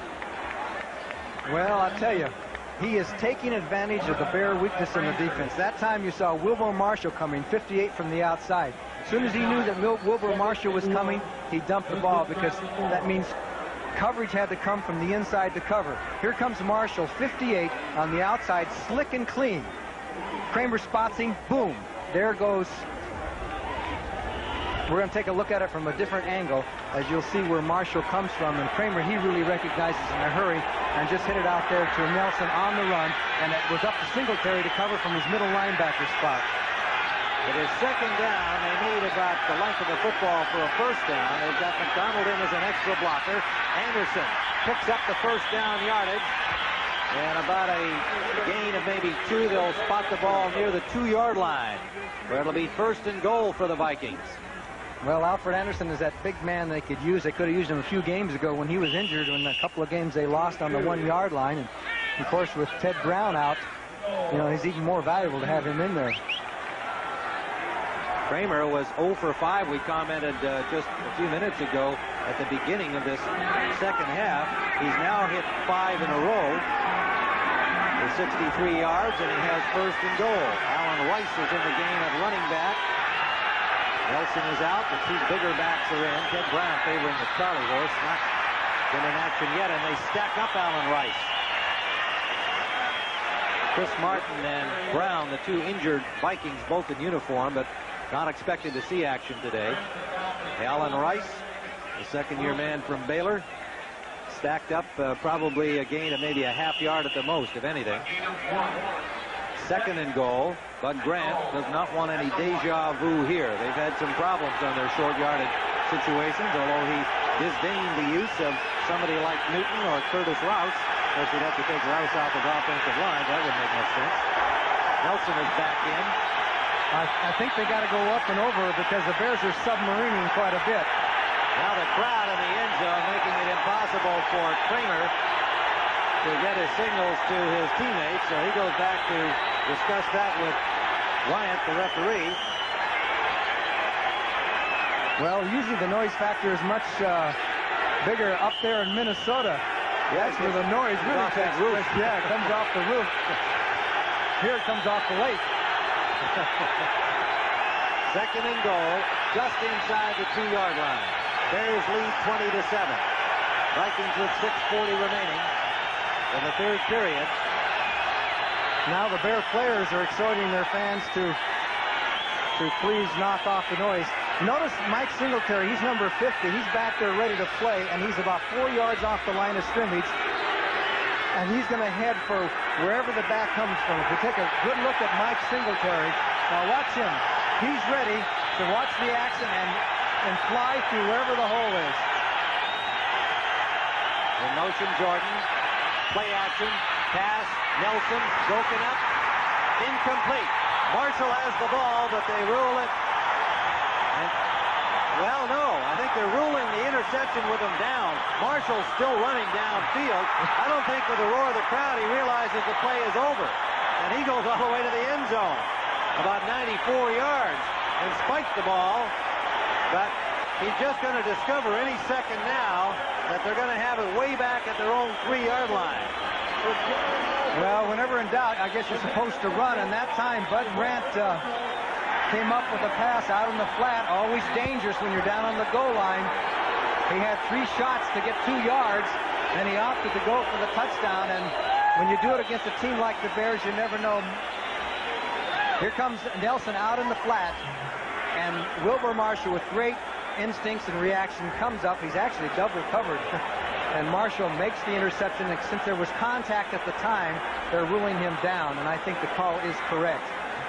That's a great interception, his 3rd of the season. Marshall got a little exercise, but they have the ball at their own 3-yard line. We'll be right back. Tim Ryan and Johnny Morris, where Wilbur Marshall is just intercepted for the Bears and got it to the 3-yard line. On the bench for the Vikings, the injured Brent Boyd, injured on that play. It saw Marshall intercept Tommy Kramer's pass intended for Darren Nelson. The Bears, McMahon from the end zone, and that might have been tipped. Otherwise, it was another one of those wounded ducks that he threw intended for the tight end Reitman. Well, we may have seen the key play of this football game when Bud Grant, maybe when you've got 2 yards to go and you've got 3 shots at it, I think you're not showing too much confidence in your running game, because you ought to be able to get 2 yards. Everybody knows that the most dangerous pass is a flat pass out there down near the goal line like that, because defenders don't have to worry about anybody getting deep on you. He went for it, and it did not work out. Andy Frederick is in at tackle for Jim Covert on the left side of the Bears offensive line on 2nd and 10 from their 3-yard line. Walter Payton, and Studwell puts the stop on him, but Payton gets out close to the 7-yard line. It'll leave 3rd and about 5 for the Bears. 6:17 ticking down in the 3rd quarter. Wilbur Marshall with his 3rd interception of the season. Bud Grant was talking about how talented a young player he is, and that he thought that really in their scheme of things, the Bears defensive scheme, that Marshall fits in probably better than Al Harris, who had a Pro Bowl year last year, but was naturally a lineman. Right. Marshall's a natural linebacker. Key play here, if they could stop the Bears would be forced to punt from their end zone. 3rd and a long 5. Payton dancing his way, picks his way, and will be close to the 1st down. Tripped up by Joey Browner, number 47 of the Vikings. Looks like he got it. And that tremendous effort, and Browner a little slow to get up. He has spent a lot of time around Payton today. 11 carries, 80 yards now for Walter Payton. Well, that time the Vikings blitzed in all the gaps, and Payton was still able to get through. So Payton had 112 yards Monday night against Green Bay on 25 carries. He's 4th in the conference with 534 yards coming into the game today. 1st down, Chicago. Some early action. Flags are down. McMahon eludes the rush and now takes it out of bounds with Mark Mullaney in pursuit.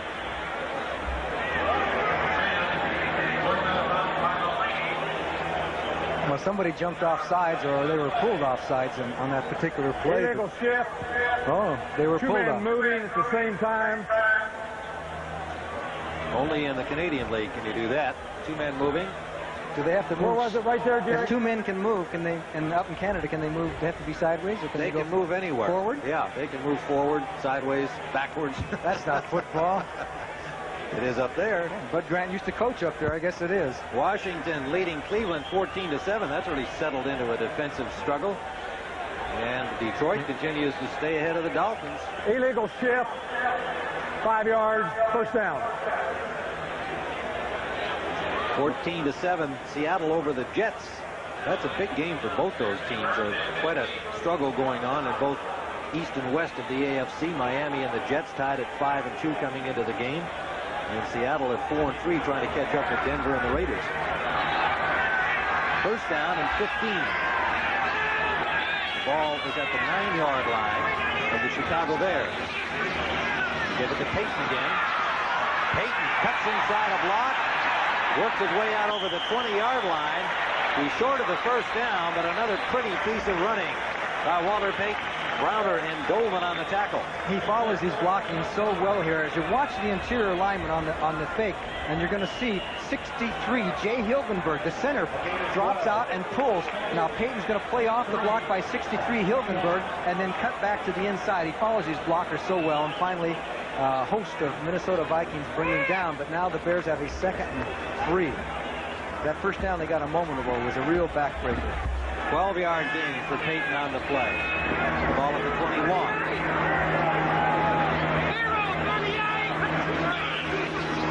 Payton behind Suey.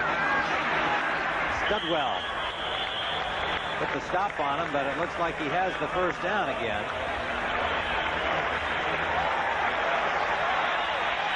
First down Bears out to their 25-yard line. Medical report on offensive guard Brent Boyd of the Vikings, a sprained ankle, and will probably not return. There he is, number 62. He was out for last year. An injured reserve all of last season. Their 3rd choice in 1980. Tim Reitman is in at one of the at the tight end position. First down for the Chicago Bears. Payton again, he's getting a lot of work, and he runs through tackles and picks up close to 10 yards. Payton starting to shred the Vikings defense, which had done a solid job in the first half. And watch him bounce off a tackle here. This is kind of slips and then comes back behind the slip blocks, and he'll get a boost from Chris Goldman, 56. He just boosts right out of it and goes forward for a couple more yards. And now what we're seeing is what we thought maybe at the beginning of the game, that the Bears would try and pound out some yardage and control the ball. Now they're controlling the ball. And he's over the 100-yard mark, 104 on the day on 14 carries, the 67th time that he's done that in his NFL career. 2nd and a football. They give us to Suey. Suey with a big hole. Stack of Vikings throw him back, but he has the first down and then some to the 40-yard line of Chicago.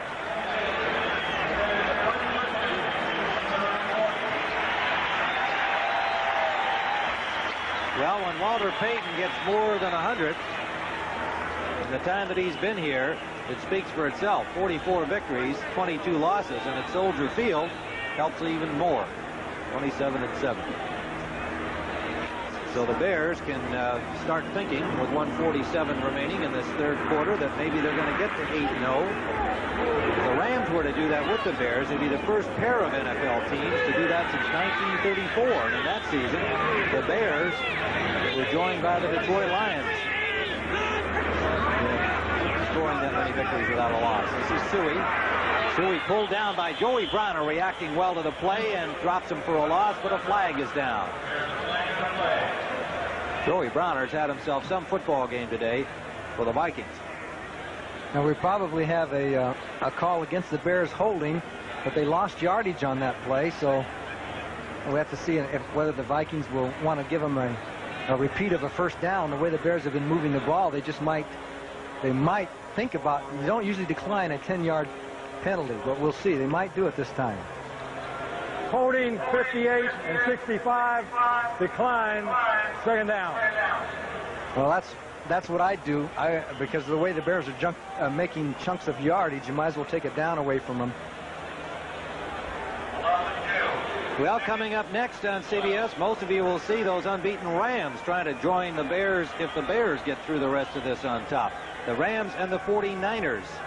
And a big rivalry and obviously big game for the Super Bowl champions, or the Giants at New Orleans, with those two teams still very much in contention in their respective divisions. Millard and Elshire come in for the Vikings on 2nd and 11. A pitch to Payton. Payton cuts inside one block and picks up about 5 or 6 yards, where Rufus Best is finally able to get him down, number 21. Studwell in on it as usual. Studwell gets in on nearly every tackle. 99 tackles, so we're going into this football game. He was in on 99. That's a lot of action. 3rd down and a long 4 for Chicago. The ball now out at their 46-yard line as We're in the final seconds of the third quarter here at Soldier Field. Dolph comes out to the left. 10th play in this drive for the Bears, and 8 of them have been running plays. And they've been working. Oh, this time it doesn't. Peyton met behind the line by Mark Mullaney, the veteran from Colorado State. Hello, Walter. Dropped him for a loss of about a yard. And he helped him up nicely, too. So that's the end of the third quarter at Soldier Field with the score, the Bears 20, the Vikings 7.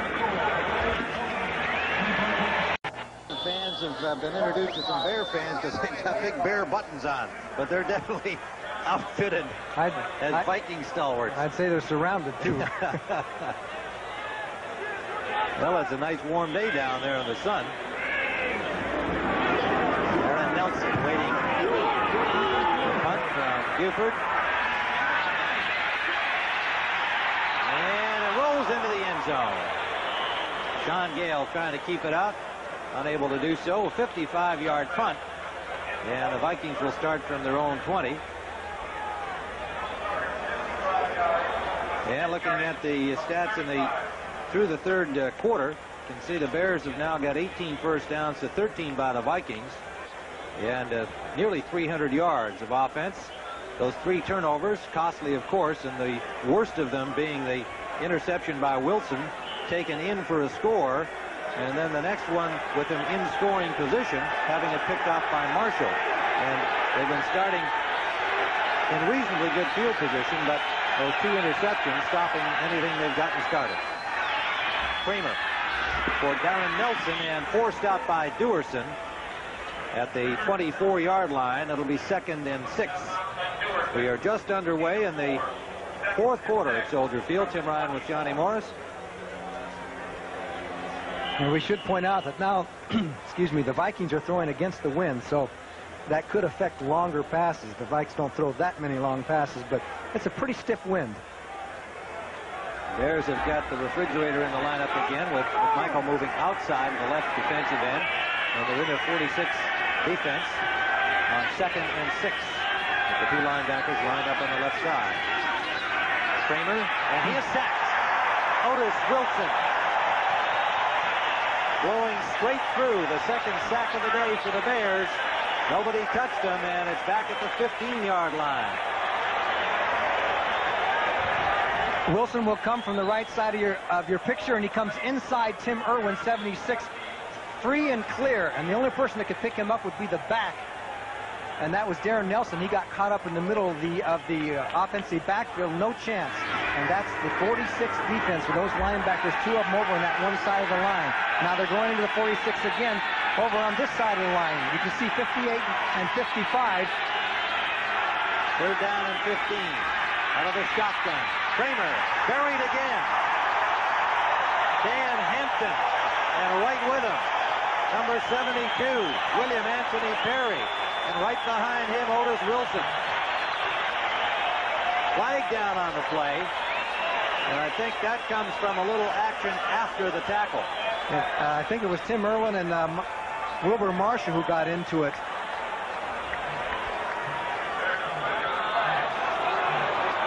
Personal foul penalty signaled against the Bears. Fred Wyatt will detail it for us shortly. So the sack yardage may be reversed. There is one penalty against the Bears. Unsportsmanlike, number 95, 15, first down. That's Richard Dent, called for unsportsmanlike conduct, something that occurred after the sack had been made. And so the good work by his teammates negated by the penalty. Well, he hasn't been in a good mood since he hasn't got a new contract yet. He's wanted to get his contract renegotiated and extended, and that hasn't come about yet. And he's made references throughout the season. He had 7 sacks coming into this game, but he's been rather ferocious, and that's a big penalty because puts in Minnesota in much better field position, you might say. Richard Dent, 17 and a half sacks last year. 15 yards, 4th down.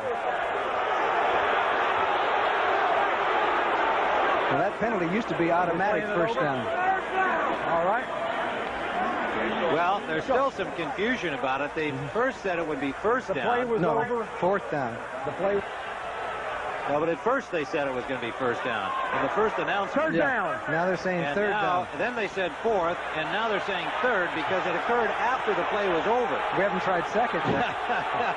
Now that would be different. But third down remains. In other words, it was third down, and because it occurred after the sack had been made and the play was effectively over, the unsportsmanlike conduct occurred. So the yardage is marked off, but the down remains the same. What has happened is that Mike Ditka's team and the defense especially, they blitz according to a weakness in the offensive line. And they say they blitz according to the offensive scheme of blocking, and they have found a weakness in the Minnesota offensive scheme of blocking and picking up the 46 defense. Third down and 3, and there's lose the credit for the sack. And here we got another one. A pass intended for Nelson, another flag down. Several Bears landed on Kramer just after he got the ball off, and Kramer now trying to get at Richard Dent. Yeah, Richard Dent came after him again. I think Kramer may have felt that the ball was gone and that he was not a viable target. The flag is down on the play. He says, get him out. I think he's saying get Richard out because Richard Dent out because he feels that Dent is. We have a delay against the offense. Third down. Ditka furious at Dent. It has taken him out of the game. He just said third down again. Well, they said third down last time. Well, there was a penalty. Oh, no play. And a delay of game. Gives the Vikings 3rd and 8. In other words, the play was a no play.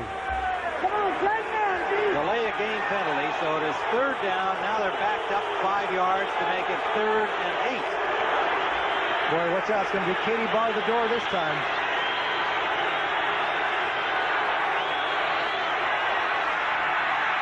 Kramer gets some time, hits the pass, another flag down. Got the pass to Anthony Carter complete with Les Frazier on the coverage for the Bears, but yet another flag down. So this game degenerating into a flurry of penalties. I don't think a flag. I don't think Carter got the first down. He was coming back. Now they call it against Minnesota. A holding call signaled against the Vikings, and it did appear that he was short of the yardage. You're right. That'll be moot now. Well, it's not really moot because Sensing here can decide whether to take it or not. Well, they're assuming that the Vikings would have to punt, but maybe Holding, number 68. Third down. they're going to take the penalty, put the Vikings deeper back, and really put the rush probably on Kramer again. They needed about a half yard had they refused it, and it would have been fourth down. 13:59 still to play in regulation time. And I believe Tyrone Keys, yes, 18 yards. the Keys that's come in for Dent. Yes. No, Mike Hartenstein is in there, and Refrigerator. Right. They're in the 46 once again. Third down from the 12-yard line. Here they come. And Kramer just threw that. He just had to unload. He had no chance to do anything else except get rid of the football. No chance to get it to Anthony Carter, who was in the general area. And so the Bears defense, a little over-enthusiastically in the case of Richard Dent, but they have forced the Vikings to punt. Finally.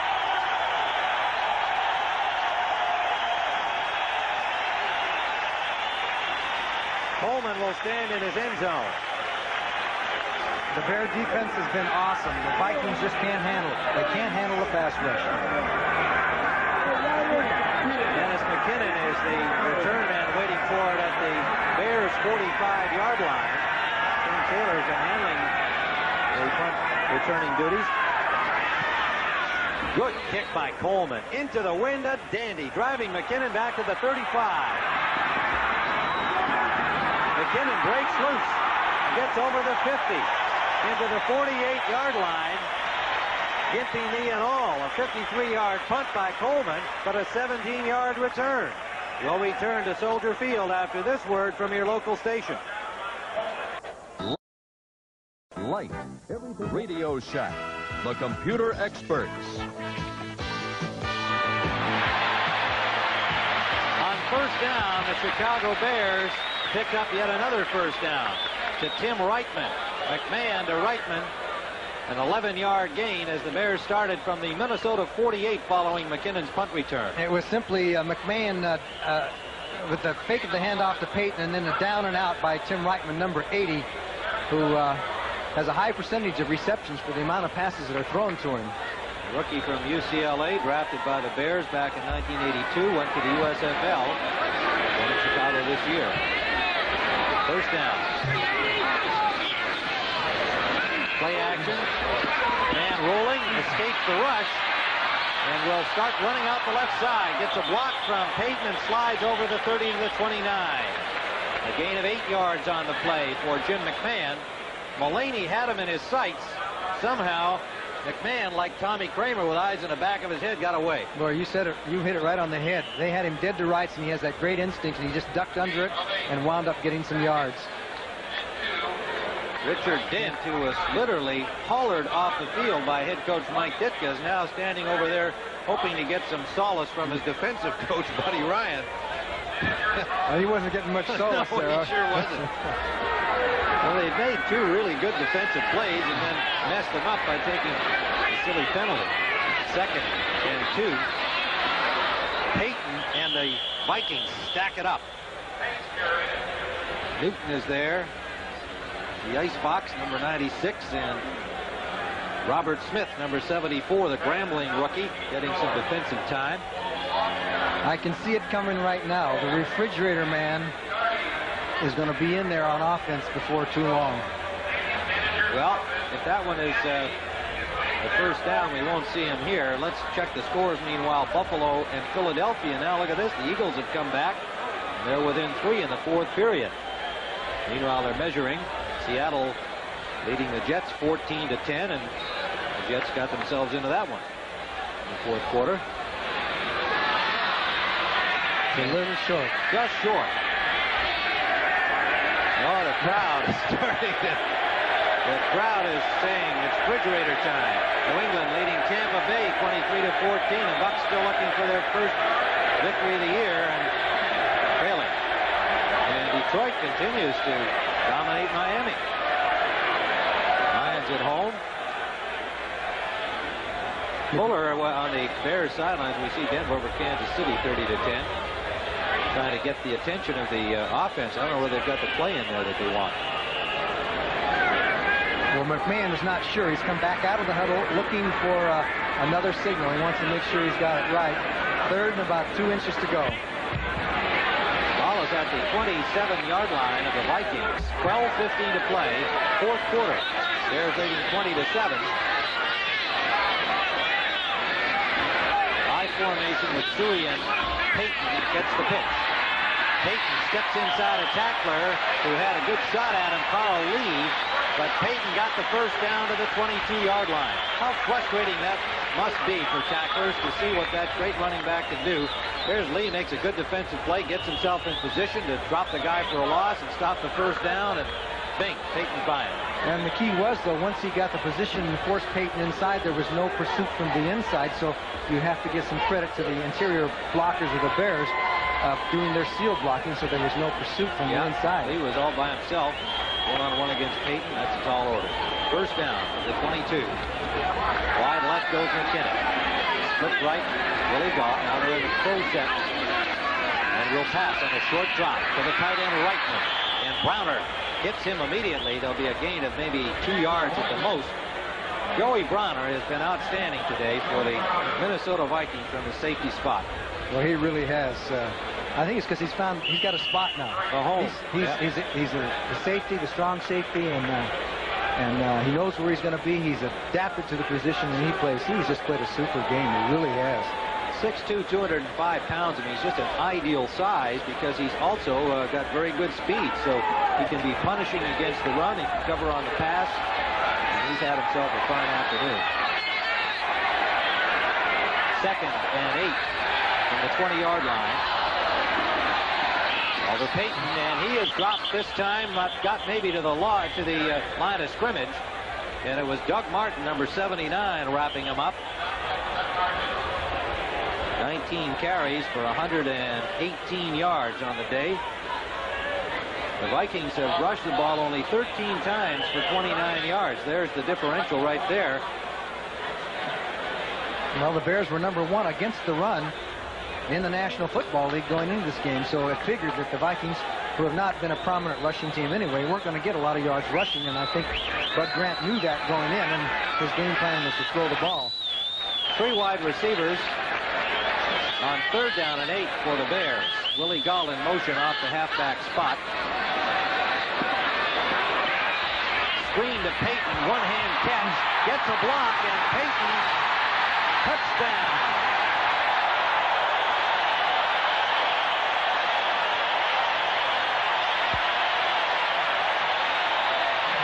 $20 for the score, Johnny. 2 wide receivers made the key blocks. Yes, and you saw Willie Galt was running all over the place there out of his motion. 83 back one way and then back the other way, and then he waits as McMahon goes back and just flips it. Just almost didn't get the pass off, it looks like there, but they had him suckered in. Now here comes Payton, 34, makes the super grab, gets the block there from Hilgenberg, and then downfield was Brad Anderson throwing the final block, but that was an easy one. Once Payton gets within 5 yards, he's going to make it whether there's a blocker or not. Fuller will hold for Kevin Butler.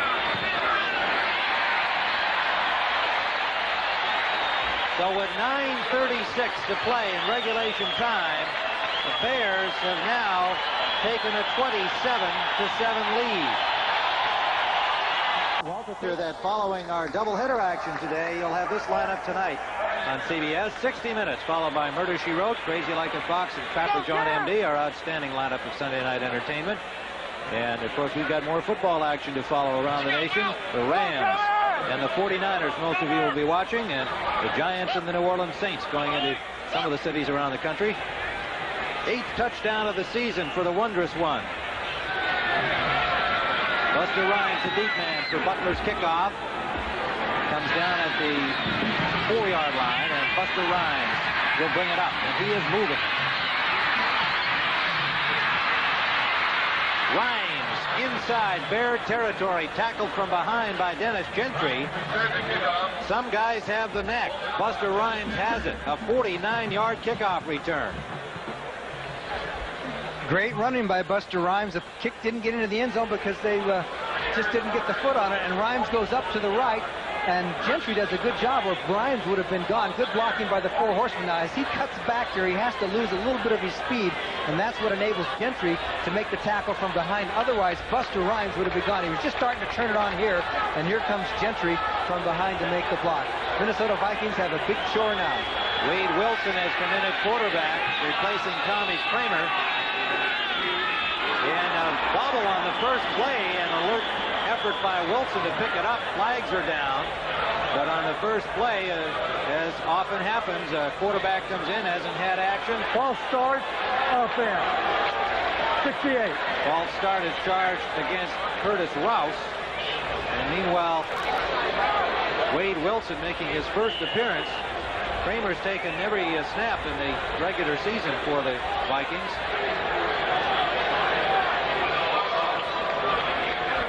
So Wilson and Swilly having a little problem with the first snap, and 5-yard penalty on the false start charge against Rouse. 1st and 15.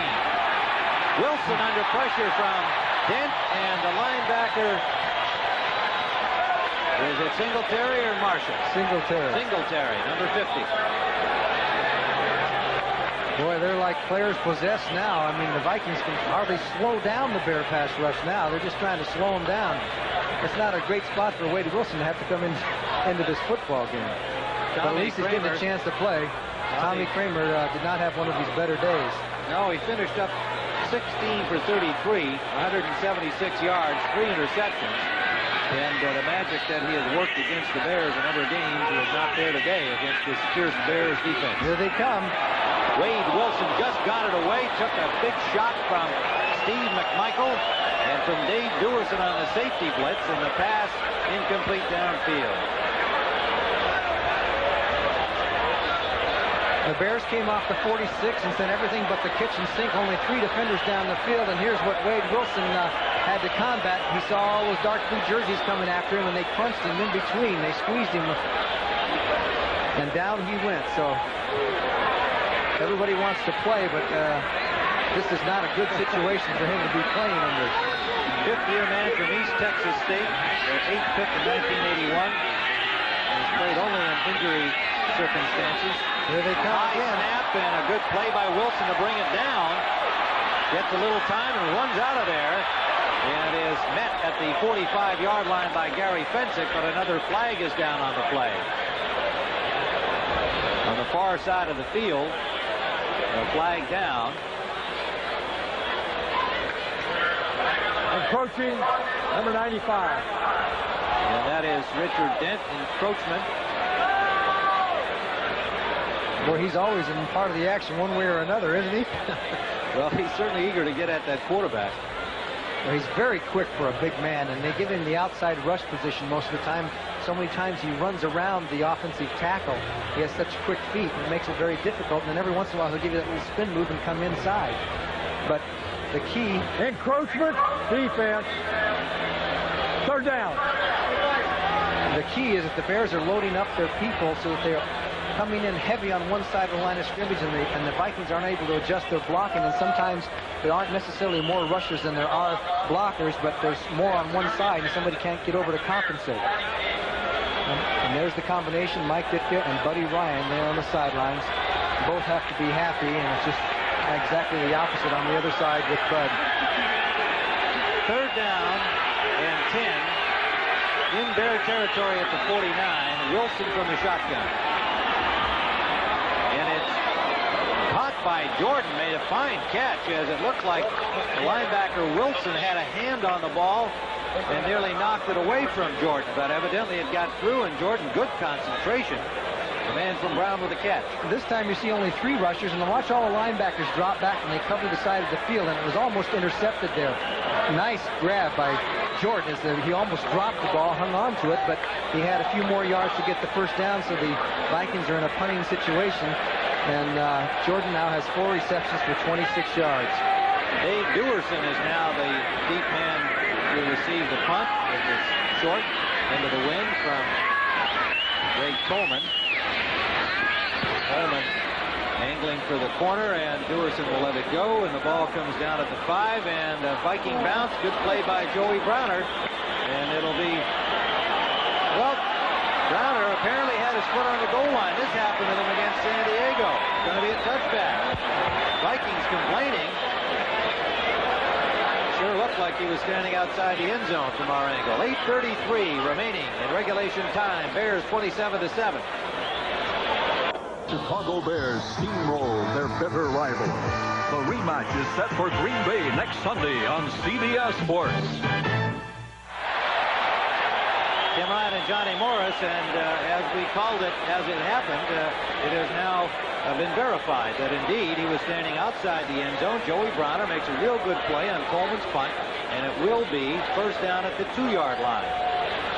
You can see the official coming into the play, and he ruled touchback as though Browner had been on the goal line, but that was not the case, and he has been overruled. Steve Fuller has now come in at quarterback. McMahon to the sidelines. McMahon leaves 18 of 31, 181 yards, 2 touchdowns, 1 interception. Not a bad day. He has only 7 interceptions on the season in 7 games.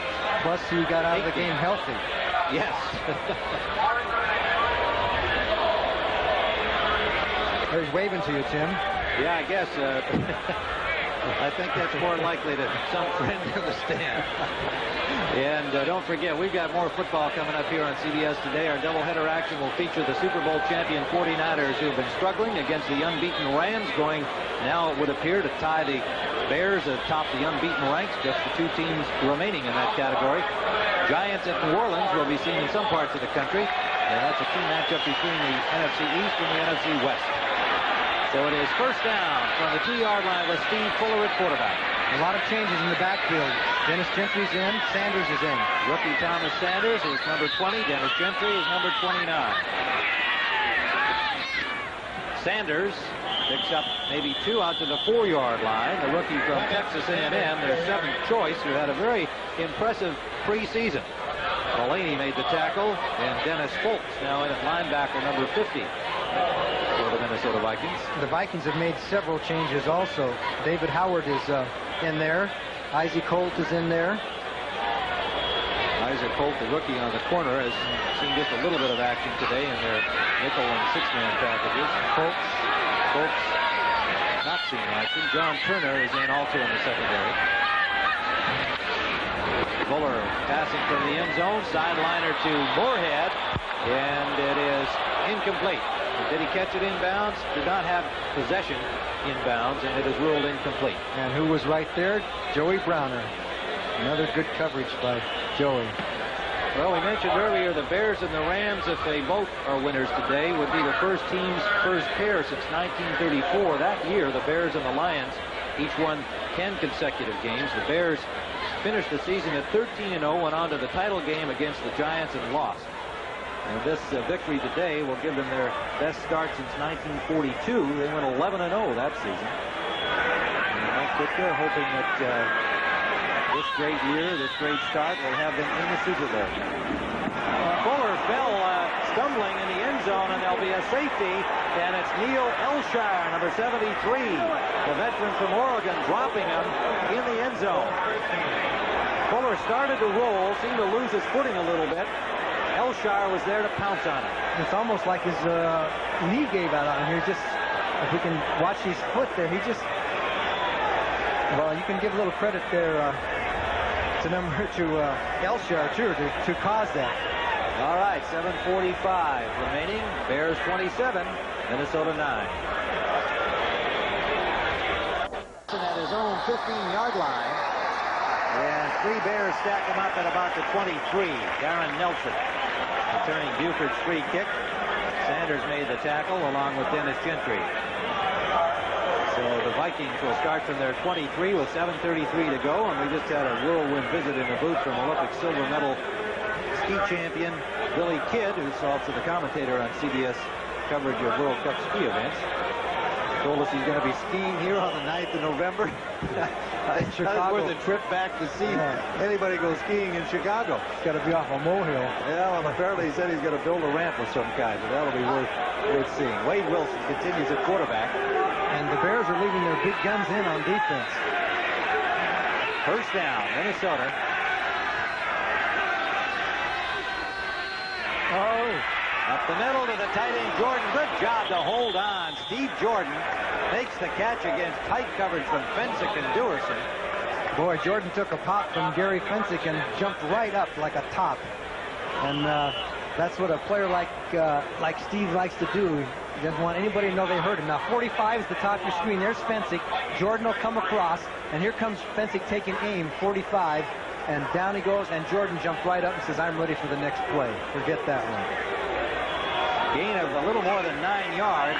Second and short for the Vikings. Jordan has been very sure-handed today. Out to Alfred Anderson. He has the first down and gets out to the 44-yard line where Dent made the tackle on him. Dent ranging back in that unusual circumstance where a defensive end is involved out there on the pass coverage. All part of Buddy Ryan's scheme of the things to keep the offense confused. What's 95 doing out there in the flat cover? The Vikings rushing game non-existent today, as that statistic would indicate. And that's been a problem for them throughout the season. But nonetheless, they've won more games this year than they did all last year. They've still got half the season to go. Wilson's pass intercepted by Frazier. No. By Taylor, pardon me. Taylor 31, not 21. And Carter made the tackle on him, but the rookie, Ken Taylor, makes his first interception. He's playing out there because of the injury to Richardson. Number 71 declined. First down. A holding call against the Vikings, declined naturally by the Bears. Miscommunication as Wade threw it right to Taylor, who didn't even move, didn't go for the coverage. He saw the pass there, and he says, okay, I'll take it. Nobody else wants it. Goes up the field and give Carter some credit. He came back and made the tackle, but there was a miscommunication between Carter and Wade Wilson on that one. And let's correct that interception stat because it is Taylor's second, and he's holding on to that ball. The fourth turnover by the Vikings today in a big part of their problem with the score on the board, 27-9 Chicago. Fuller gives it to Sanders. Sanders takes a hard shot on the corner, holds onto the ball as it squirted loose. And it had come loose before the whistle sounded, but the Vikings didn't see it there, and he was able to get it back again before the whistle blew. Good play by Isaac Holt on that. He played off the block and made the tackle. As you look at Washington still leading Cleveland. Oh, that's a final now. The Redskins over Cleveland 14-7. That's an upset. Denver beat Kansas City 30-10. And look at Green Bay. Look at the Packers. It's Indianapolis 30-10 in the fourth quarter. So the Packers are going to go 3-5 and are basically out of it as far as any chance for a division title. Washington gets even at 4-4 in that crowded NFC East. Dennis Gentry, and another good defensive play by the Vikings right at the line of scrimmage. Chris Dolman, the rookie from Pittsburgh, talking to Scott Studwell about him yesterday, getting his opinion as a veteran of the youngster working on his left, and he said, boy, he's just got all of the physical attributes. 6'5", 250, the #1 choice. He said he's just playing a little tentatively, as you might expect in his rookie season, and getting to play there with the injury to Matt Blair. Dolman's been the starter all along and learning on the job training, which Bud Grant doesn't normally like to have his rookies do. But they think this guy is going to be just an outstanding linebacker. Third down. About 10 and a half. Fuller will throw up the sideline for Manis, and Manis has it. The rookie James Manis with another rookie Holt on the coverage. It'll be first down at the 16-yard line. Who was number 81? He is a rookie from TCU, their third choice in this year's draft, and that is his first reception of the year. Yes, and it was a straight old fly pattern because the Vikings put the blitz on, and he threw it up, and Manis, as so often happens, he spotted the ball first and made a nice grab of it and chalked that up as number 1. And we talk about the blitz. It was a good blitz, but it didn't get there quite in time, folks, with a really shot on Steve Fuller, but he got the pass away, and the Bears are threatening once again. 34-yard gain. The ball at the 16-yard line of the Vikings. 4:27 to play regulation time. Sanders in motion. Here comes the blitz. Fuller takes quite a shot, and that hit on him. Threw the pass off. And it was Howard, number 99, the rookie linebacker from Cal State Long Beach. Don't we have somebody around here that went to school at Cal State Long Beach? Not me. Well, you were University of California at Santa Barbara. Well, Santa Barbara. Long Beach, San Luis Obispo, they're all together there, just studded up and down the coast. I think it was Elshire really gave it to Fuller again, coming from the backside. Fuller did sense it coming and took the hit. That's was that Howard. David Howard? I'm sorry, I thought it was Elshire. Second down and 10.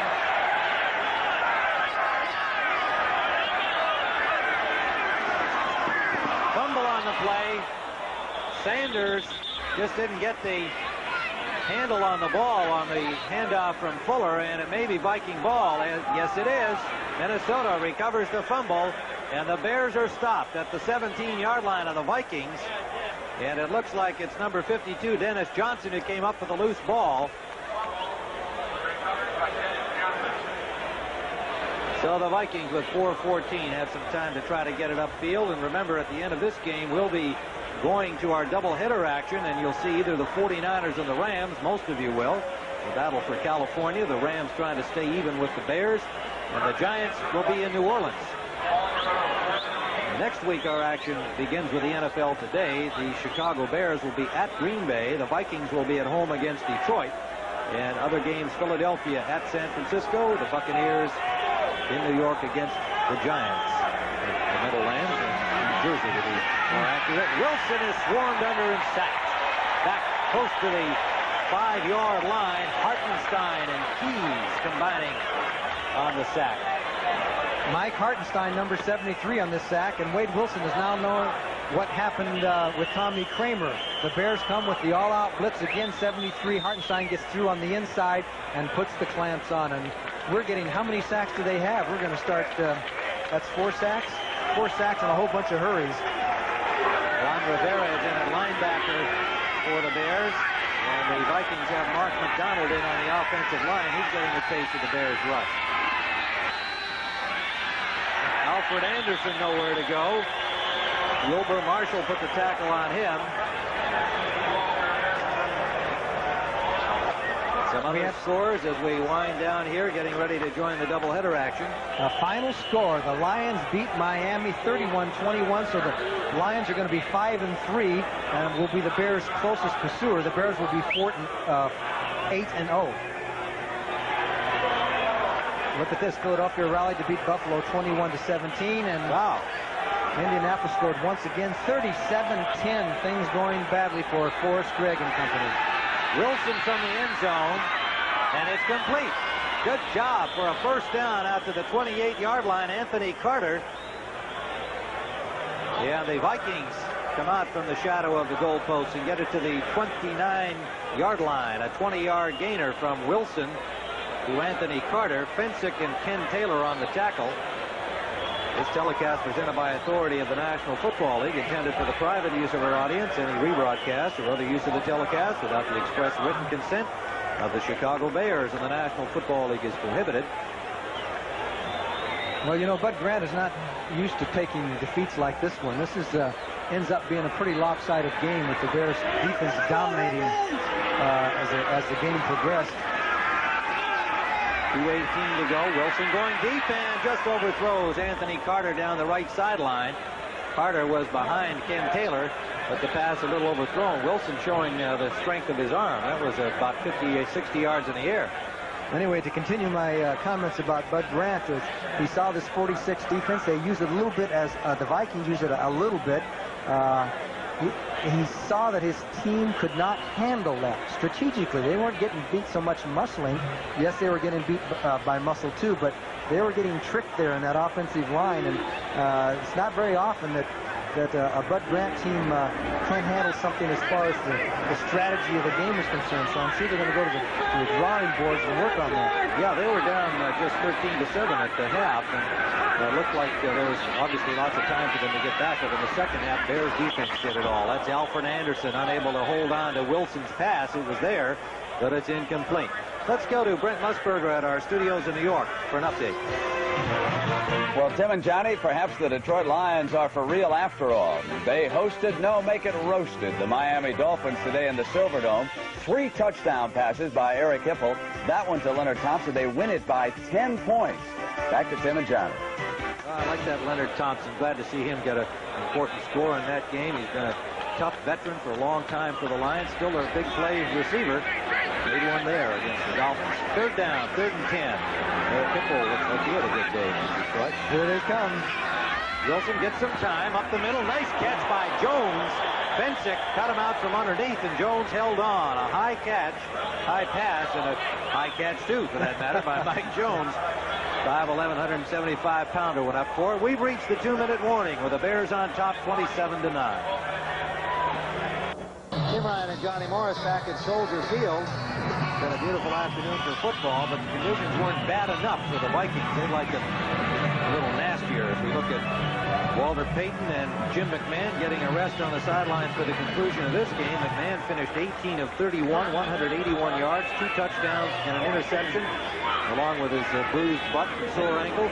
Payton had 19 rushes, 118 yards, 5 catches for another 37 and a touchdown. Wilson going deep, and it's intended for Jones, and that just missed. Just off the fingertips of Mike Jones. Wilson, again, showing he has no problem throwing the ball downfield. He's got a real gun. 6'3", 210-pounder. It'll be 2nd and 10. Wilson 5 of 11 now for 60 yards and 1 interception. But it's tough duty, as you said, Johnny, when a guy comes in and the game is really over and the defense is teeing off, and your offensive line has been out there a long time getting beat up, and they're a little discouraged, a little tired. Well, you're the victim. Go for it, Wade. Well, maybe he can salvage a touchdown. It'll be good for him. 2nd and 10. Gets a little protection there, and the pass just off the mark, intended for the running back, Alfred Anderson, number 46. Well, we have a long day of football for you, and the people responsible for our coverage, executive producer Terry O'Neill, our senior producer Charles H. Milton III, and our producer at the site today, David Michaels, our director, Peter Bleckner, and our associate producer, Alan Brum. Field technical manager, Doug Fleetum in the truck, our broadcast associate, Bill Bonnell, technical director, Bob Chesney, and his outstanding crew. Thanks for the audio, Mike. And there's the pass picked off by Wilbur Marshall. His second interception. Started to lateral the ball, tried twice. But fortunately for him, I think, held on to it. He wanted a lateral, didn't he? He was looking for somebody. And that's his second pickoff of the day. The second interception suffered by Wade Wilson. And Wilbur Marshall can certainly feel, hey, this is my job. Al Harris is a nice guy. And if he comes back, I'd like to see him, but I've got this position. He has exploded onto the scene. And we'll be joining shortly the 49ers and the Rams, or the Giants against New Orleans, except in the Chicago area. You folks will not get to see any more football on CBS this afternoon. 1:36 to play. First down. Steve Fuller brings the Bears out at the Minnesota 45-yard line. Dennis Gentry. Gentry gets a good block. Shakes the tackle, dances down the sideline, and goes out at the 30-yard line of the Vikings. 15-yard pickup by Dennis Gentry, the 4-year man from Baylor. Good running by Dennis Gentry, who didn't get to play all that much. And, of course, the Minnesota defense has had a little bit of a letdown now. I mean, the defense actually did not play a bad football game, Tim. The offense got him into trouble on a couple of things, and it makes the score look a little bit worse than that. The Minnesota Viking defense has played pretty good football. Yes, they have, and that's been certainly a big part of the reason why they've won 4 games already in the first half of the season. Quite a turnaround from a year ago. 1:29 to play. Gentry going to the left side, gets a block from Sanders, and a good one, and gets to the 20-yard line, chased out by Browner. A flag down. Browner chased Gentry all the way over to the wall over there, but then helps him out. Boy, you look for bright spots individually in the losing performance. Joey Browner, he's not alone out there, but he has been a stick-out defensively. Well, if you go back and just think about this football game, and you think of the deflected pass that Otis Wilson took in. Face mask, number 47, 5 yards. You know, the offense was responsible for that. When you think when they were down there ready to score, they had that key interception. And I know that there's some yards that Minnesota's given up, but they've given up yards throughout the year, but they've bent and, haven't broken too much. So I just don't think it's all that bad for the Viking defense. We're going to this game most of you will be seeing, and the 49ers have taken the lead over the Los Angeles Rams in New Orleans in front of the Giants 3-0 at the Superdome. First down. Bears. Thomas Sanders straight ahead for about 5 with an 8-yard line. Keith Van Horn slow to get up. He's playing with a sore knee and a sore ankle anyway. Keith Millard and John Turner made the tackle.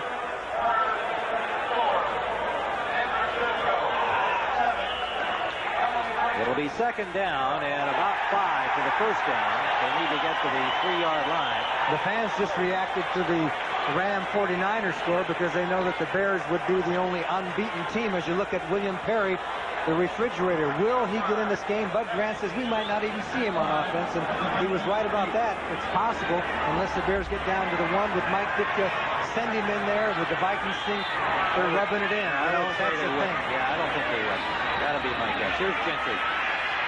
Inside the 5 to about the 3-yard line, and he may have first down yardage there. 23 seconds left on the clock.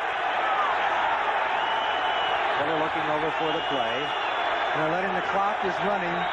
And 14 seconds, and they'll let it count down. Or will they?